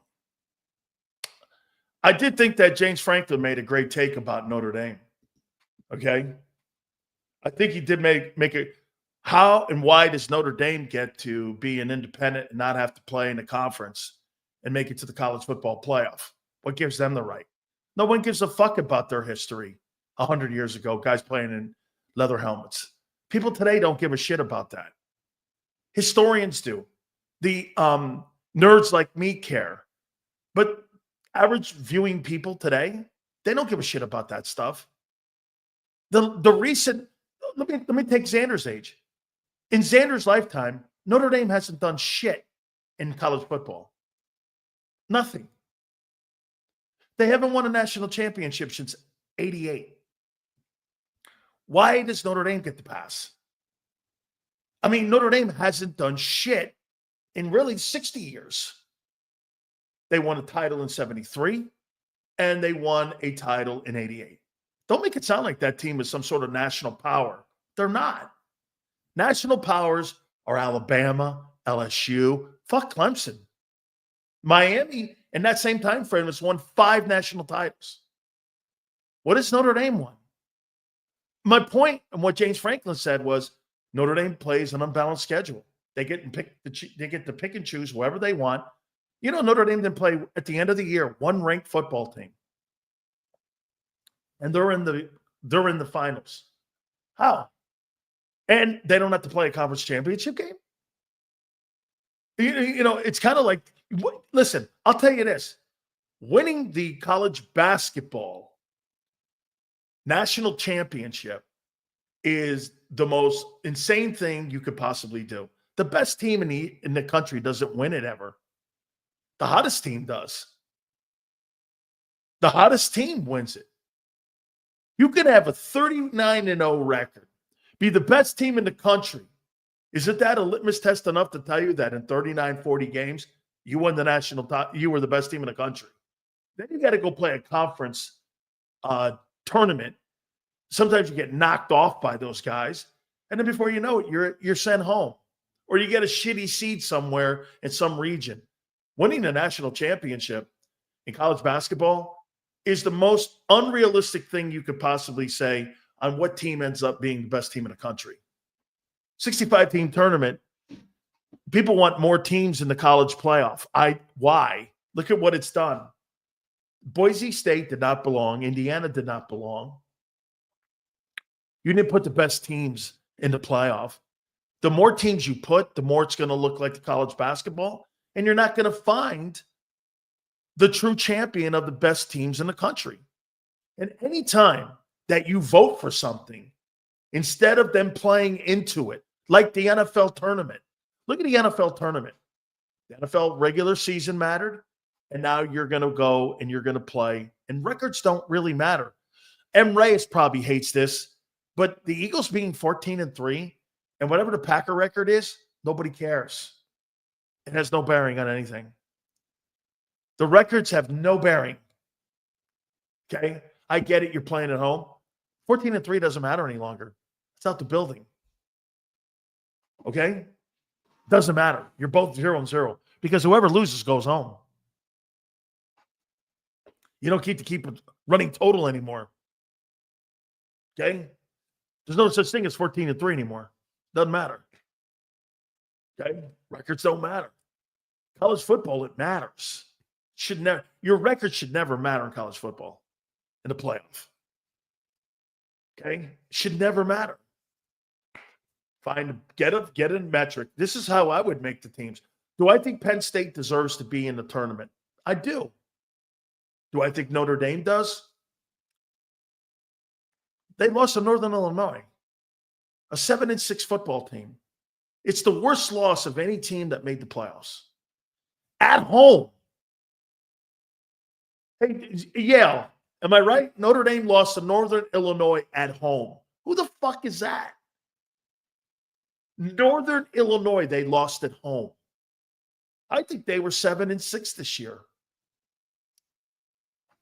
I mean, you say all you want about Alabama losing games. Alabama lost to South Carolina. South Carolina's a pretty good football team. Okay, playing the SEC. You lose to Northern Illinois and you're allowed to go into the playoffs? How? Because you don't play in the conference. I think James Franklin's right.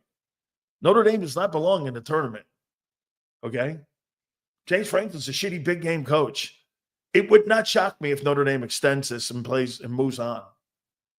I said Notre Dame would never win a national championship. Whoever they play, and if whoever they play in that title game, in my opinion, no way. I still hold this. Penn State is their best opponent they could have played. If Notre Dame would have played Ohio State or Texas, they would wax the floor with them. Their offense looks like Jalen Hurts' offense. So Notre Dame, is that at the Orange Bowl tonight? I think it's at the Orange Bowl in Miami tonight. If I had to pick, I'm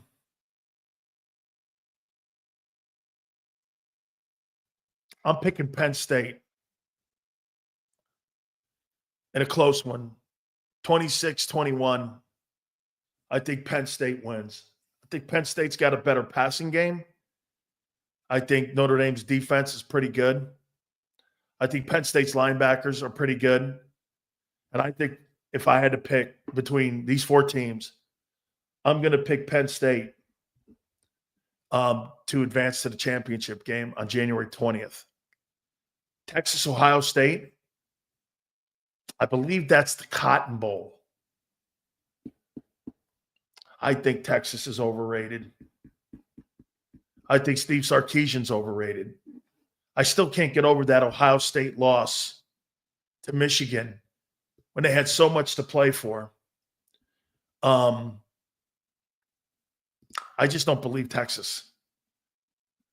I think Quinn Ewers is very overrated. I would never draft him. So I think it's going to be Ohio State. Wow, you're going to have a Big Ten national championship game. Everything the committee was against with the SEC and having an SEC final for the national championship, they got it in the Big Ten. Because this is a good thing, I'll tell you why this is a good thing compared to having two Southeastern Conference teams in.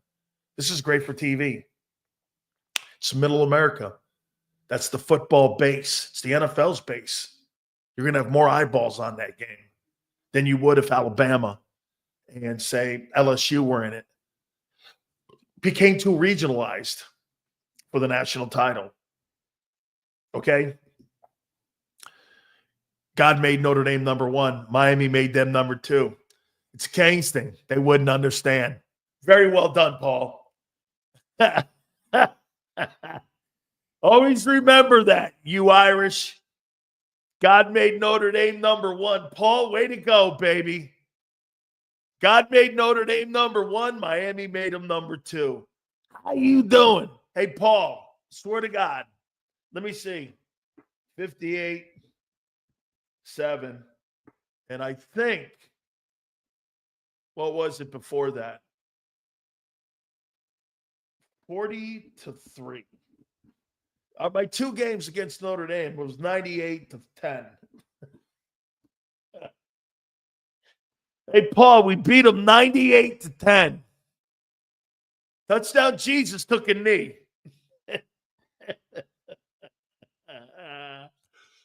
Oh, man. Okay, well, wait a minute. Actually, Notre Dame's last championship was when we won. Hey, by the way, M. Reyes, I can't help Miami was never the same after I left. How you do it? They were in 2001.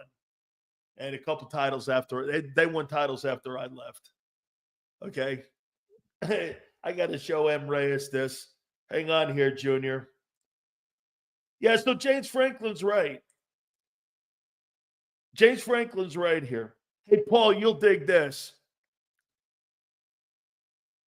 Okay, hold on here. You'll love this. I love these pictures. Hold on here. Where the hell is this? Here it is. Well, let me get this up. See, there's one title, 2 titles, 3 titles, 4 titles. How you doing there? It's always good to have multiple champions on top. Sorry, I can't fit the picture any longer on my, hold on here. I can't fit the picture on my,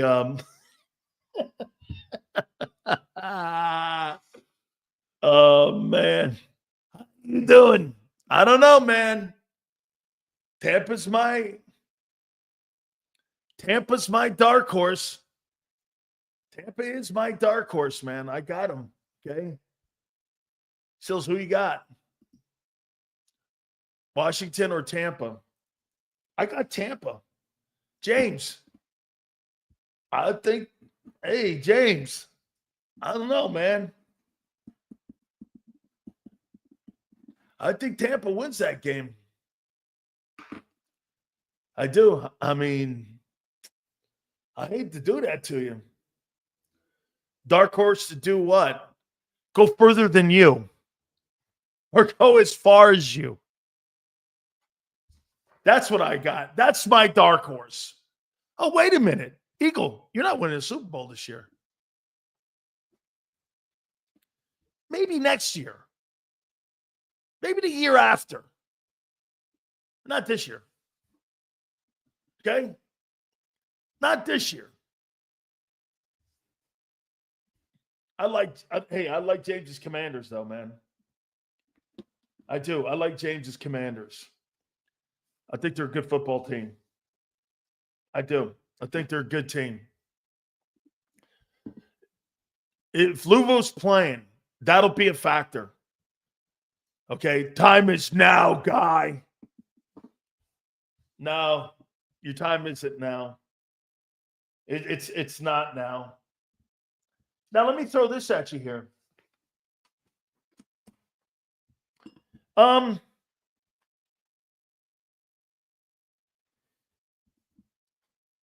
Sunday's game against the Packers. Who has the better game? Jalen or Jordan Love?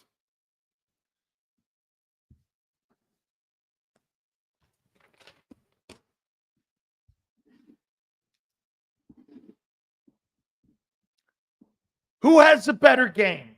Hurts or Love?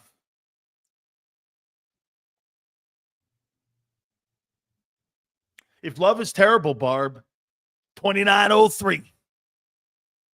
I got Love going for 275 yards. Well, let's take a look at something here. Let's see what happened in the very first one here. Let's see what here. Let's go here. Teams. Let's take a look at this. We'll go here. All right. Green Bay. Let's see what went on here. Yeah, let's see what went on here.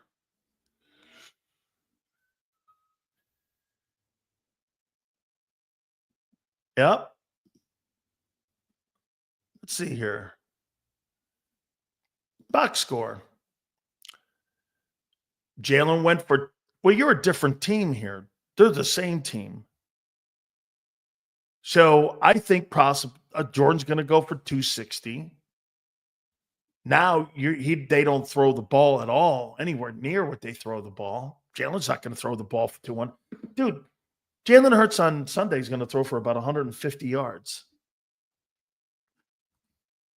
Anybody who thinks he's throwing for 265 or 270 is out of their mind. You haven't all year. You're the 30th ranked pass offense in the sport. So Love's going to be better. Who's going to have better numbers on Sunday? Josh Jacobs or Saquon Barkley? Jacobs in the first game had 16 carries for 84 yards. And Barkley had 24 carries for 109 and 2.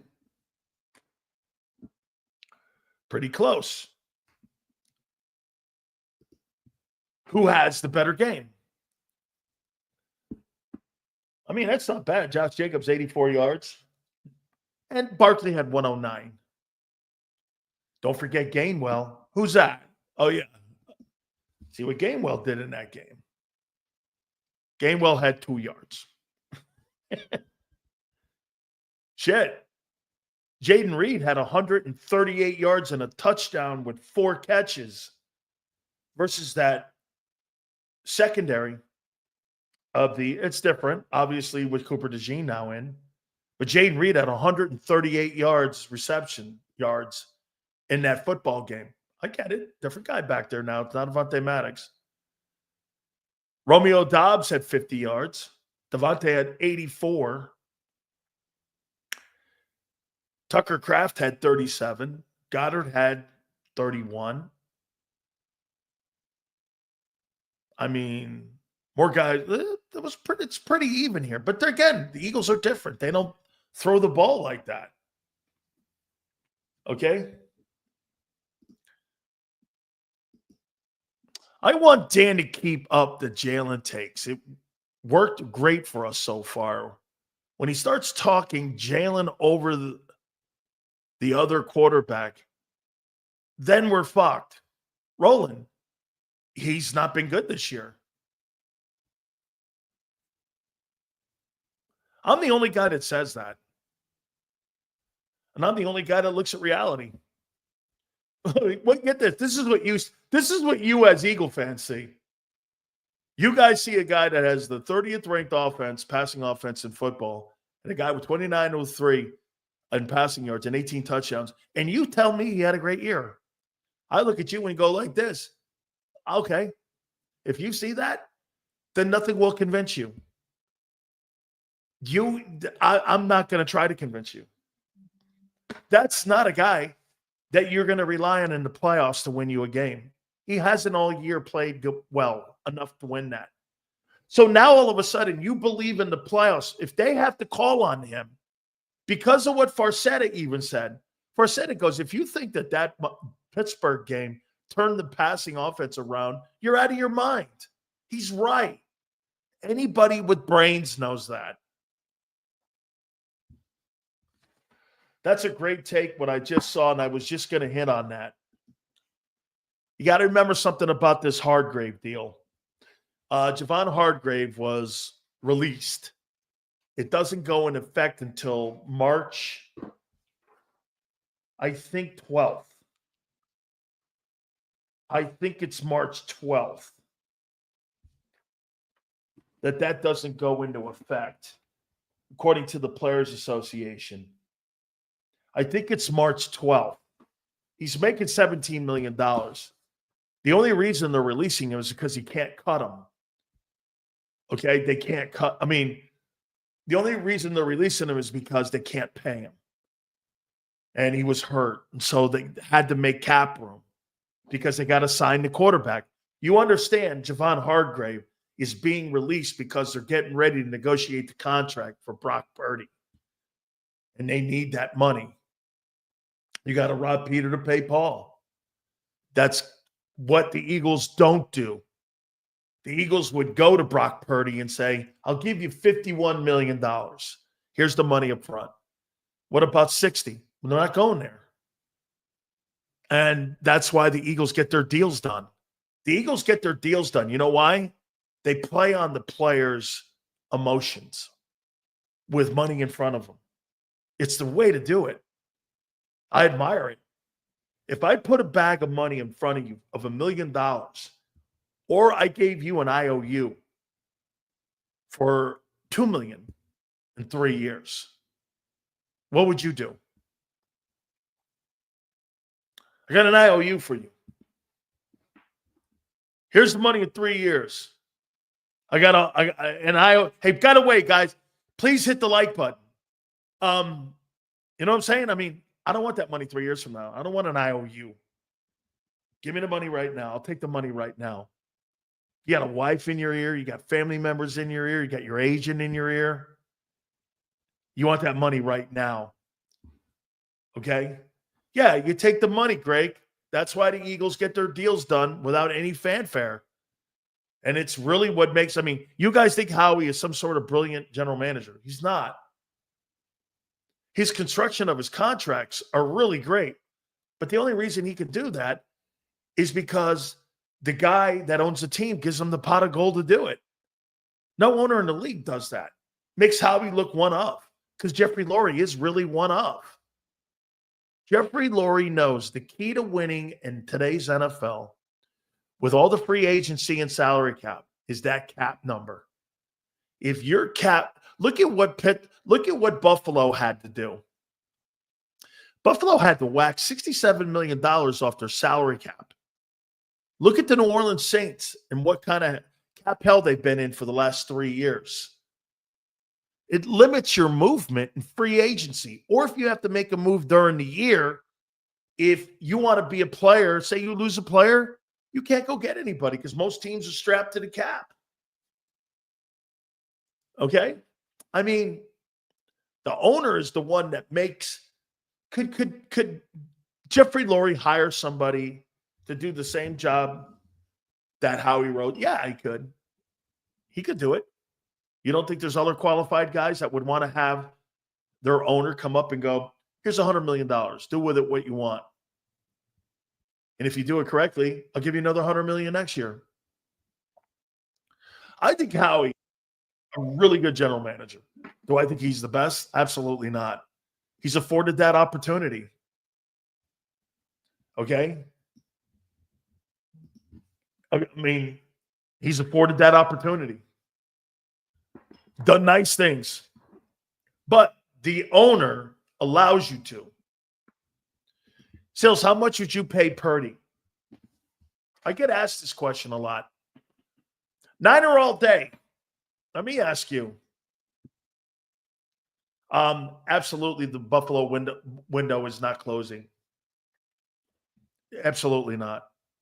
Absolutely not. As long as you got Josh Allen in the building, your window's wide open. How much would you pay him? I would pay Brock Purdy. I'd go to Brock Purdy if I'm John Lynch, and I'd say this, somewhere between Kirk Cousins and Jalen Hurts or Jared Goff. That's 53 and 48. I pay him in there. If you're telling me I got to pay him 61, I'm going to move on. And I'll go see if I can bring Sam Darnold back. I'm not doing that. That's not happening. Pump, how you doing? Howie is the best geek in the business, Sills. Bum-ass Jets can't have our nerd. Hey, Brian, can you imagine working for Woody Johnson? What a nightmare that would be for Howie.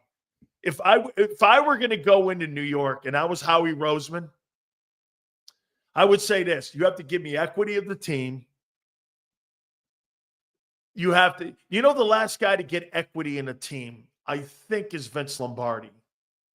Many people don't realize when Lombardi retired. Yale, you may know this story. When Lombardi resigned as the head coach and general manager president of the Packers, I think at the end of the 67 season, he took 68 off, and he was still the president of the organization, but he went and did all kind of speaking engagements. Kent Cook, who owned the Washington Redskins at the time, the only way that you were going to get Lombardi to be the head coach was you had to give him 5% of the team. So Lombardi took 5% of the Redskins, and he became the head coach / president of the organization. They had a winning team with Jurgensen in his first year, but then he got cancer and died the following season. So his family sold 5%, I think just a couple years ago. I think maybe during Snyder's time, that they had 5% of the Washington Redskins, the Lombardi family. That was the only way that they were going to get him. So it's happened before in the past that somebody got an equity share in a team. By the way, that was given to him. That was part of the negotiating of the contract. Brady paid for the equity of the team with the Raiders. Lombardi was given that for him to go and become the head coach of the Washington Redskins. My uncle told me that story. Hurts also makes pre-snap adjustments more this season. What do you think he's saying at the line of scrimmage? Who's open? Who's open? Hey, that's what he's saying, BW. Who's open? Hey, am I doing this right? Guy's been a quarterback for 15 years, and the first year he's ever learned how to set line protections. Okay. Yeah, right?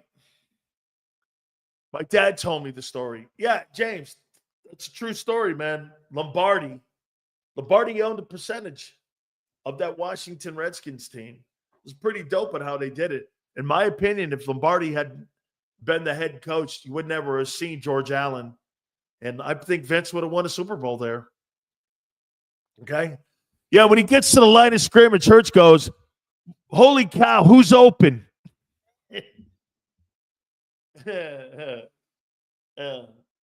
Purdy has a stacked roster. What does Hurts have? What do you mean Purdy has a stacked roster? Jalen Hurts does too. Sills, what's your grade for Juergens this year? Cosmo, if you remember right at the beginning of the season, I said he'd make the Pro Bowl, and he has.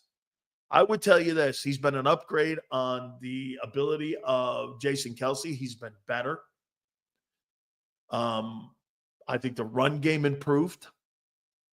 I think his pass protection still needs to come along. I think he can be bull rushed a little bit, but all in all, he gets up on the second level. He moves out in the perimeter. He's a really good football player. Now, is he better than the kid that came out ahead of him, Tyler Lindstrom? I don't believe so. But I think he has been an absolute great sign. And the evaluation that Jason Kelce and Jeff Stoutland, when they recruited him and looked at him, you really do, in a way. I would give him a grade of B+, probably somewhere around there, B+. If you go down the line, that's a good – I like that. If you go down the line and you look at some of these guys this year and how well that they've played, Jalen Hurts, I'd give a C+. Barkley, A+. AJ, B+. Devontae, C+. Jahan Dotson, D+. Dallas Goedert, C-. Malata, solid A. Dickerson, a solid A. Juergens, B+. Mekhi Becton, B+. Lane, A.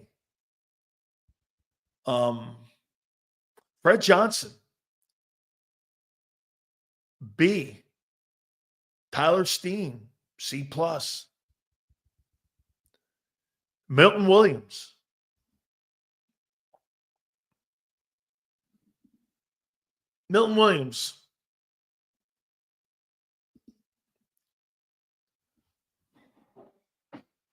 a B. Moro Jamo, a B in his role. Jordan Davis, a C. I think Jordan Davis is an average football player. Would we not agree? Jordan Davis is an average football player. He's not bad. He's not good. He's average. He gets very little pressure. He's an average player. I mean, I don't see anything exceptional except his skill set. He's never, remember when I said on draft day, he's never lived up to his athleticism. Oh, God, I'm going to have to make some calls here on this. Jalen Carter. An A. Nolan's, by the way, Thomas Booker, B. I like those two guys that they have. I like Ojomo and I like Booker. You got to have guys like that on your football team. I like those guys. Jalen Carter, A. Nolan Smith.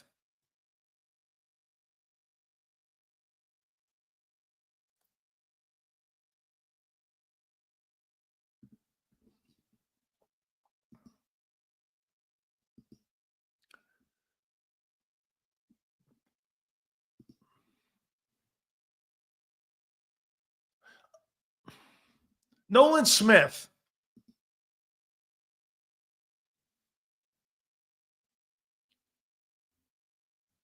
B minus from an F. Zach Bond, A plus. Nakobe. What grade would you give Nakobe's play this year?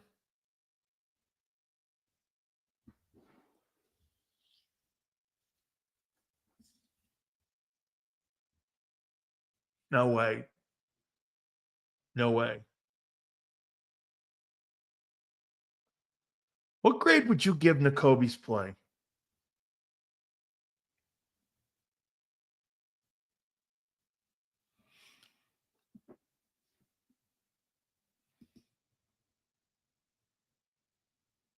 I'm going to give him a B. He's had a really good year. A B. Jelix Hunt, a D plus. Josh Sweat, B minus. Quinyon Mitchell.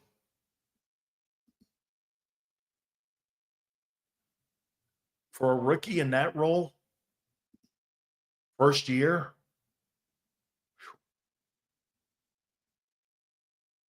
second hardest position on the field to play.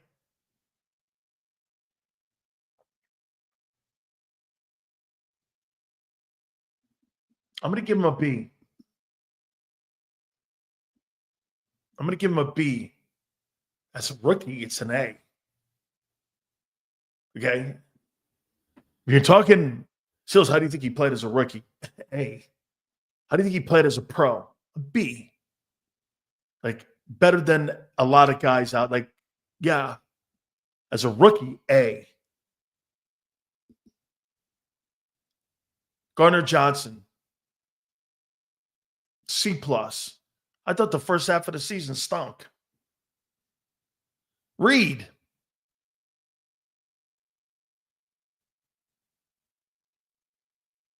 B plus. I like him. I'll say this to you too about the one thing that's been different this year than last year. The communication skill set they have on being able to talk to one another. And you got rookies back there and young players. Reed, CJ, Cooper, and Quinyon. And along with a veteran in Slay, that group back there communicated so well. That's coaching. Communicating across the line of scrimmage like that. But again, their line of scrimmage is 15 yards behind the true line of scrimmage. They really did a great job in communicating with one another this year. That's a well done job. If you're the Eagle brass and you see the coaches that did this with the linebacking core, the secondary, it was a well done job by the assistant coaches this year. They did a really good job. The assistant coaches on defense, if Vic Fangio gets an A, there is no doubt the assistant coaches get an A for the job they did at every single position. I mean, they did a wonderful job. That coaching staff this year did a great job. Darius Slay. You're never going to go lower than a B with that guy. Cooper DeJean.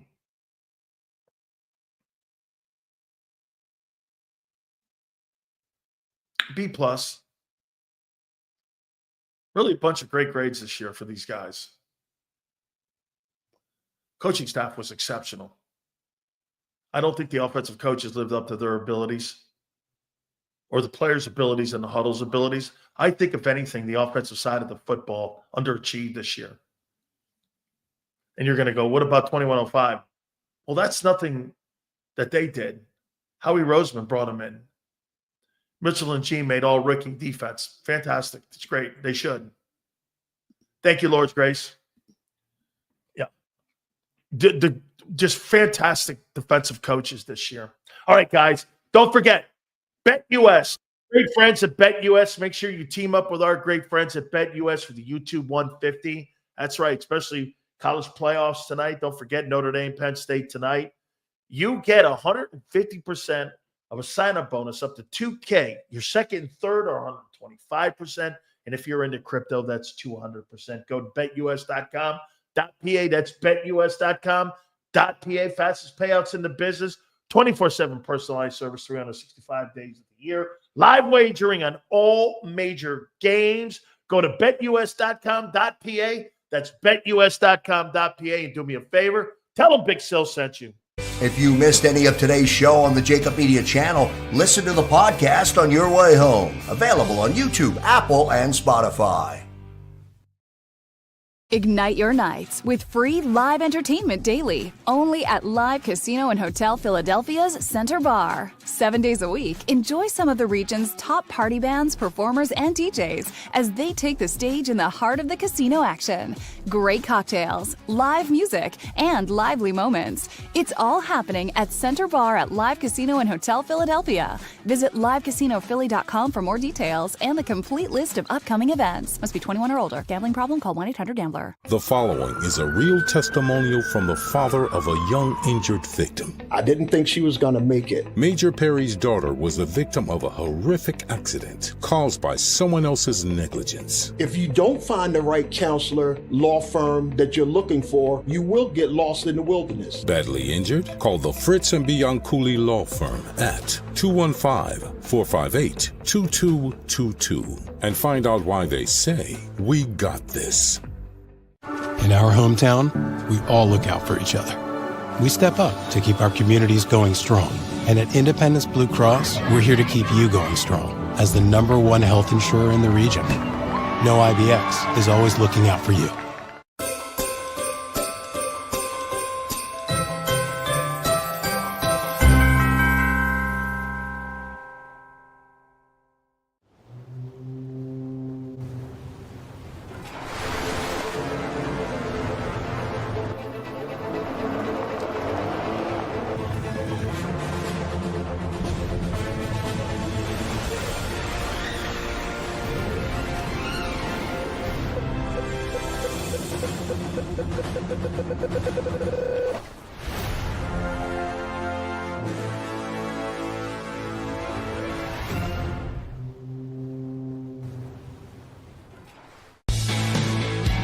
We noticed that there was mold creeping into our basement about a year and a half ago, and wanted to make sure that we were getting rid of the problem permanently.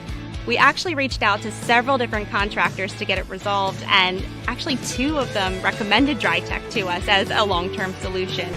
Other than the noise factor, we wouldn't even know that there was work being done on the basement level. It's really been a clean process for us. Score and save this football season on your car insurance. Before the next game, save up to 40% on your auto insurance policy. That's right, 40% savings. Call an audible this season and contact the Del Val Insurance Group. They're an advocate for you, not an insurance company. That means they'll get you the right coverage and save you up to 40%. Call managing partners Fran or Jim of Del Val Insurance, 215-354-0122, or score and save at dvigi.com. dvigi.com. EAGLES, Eagles.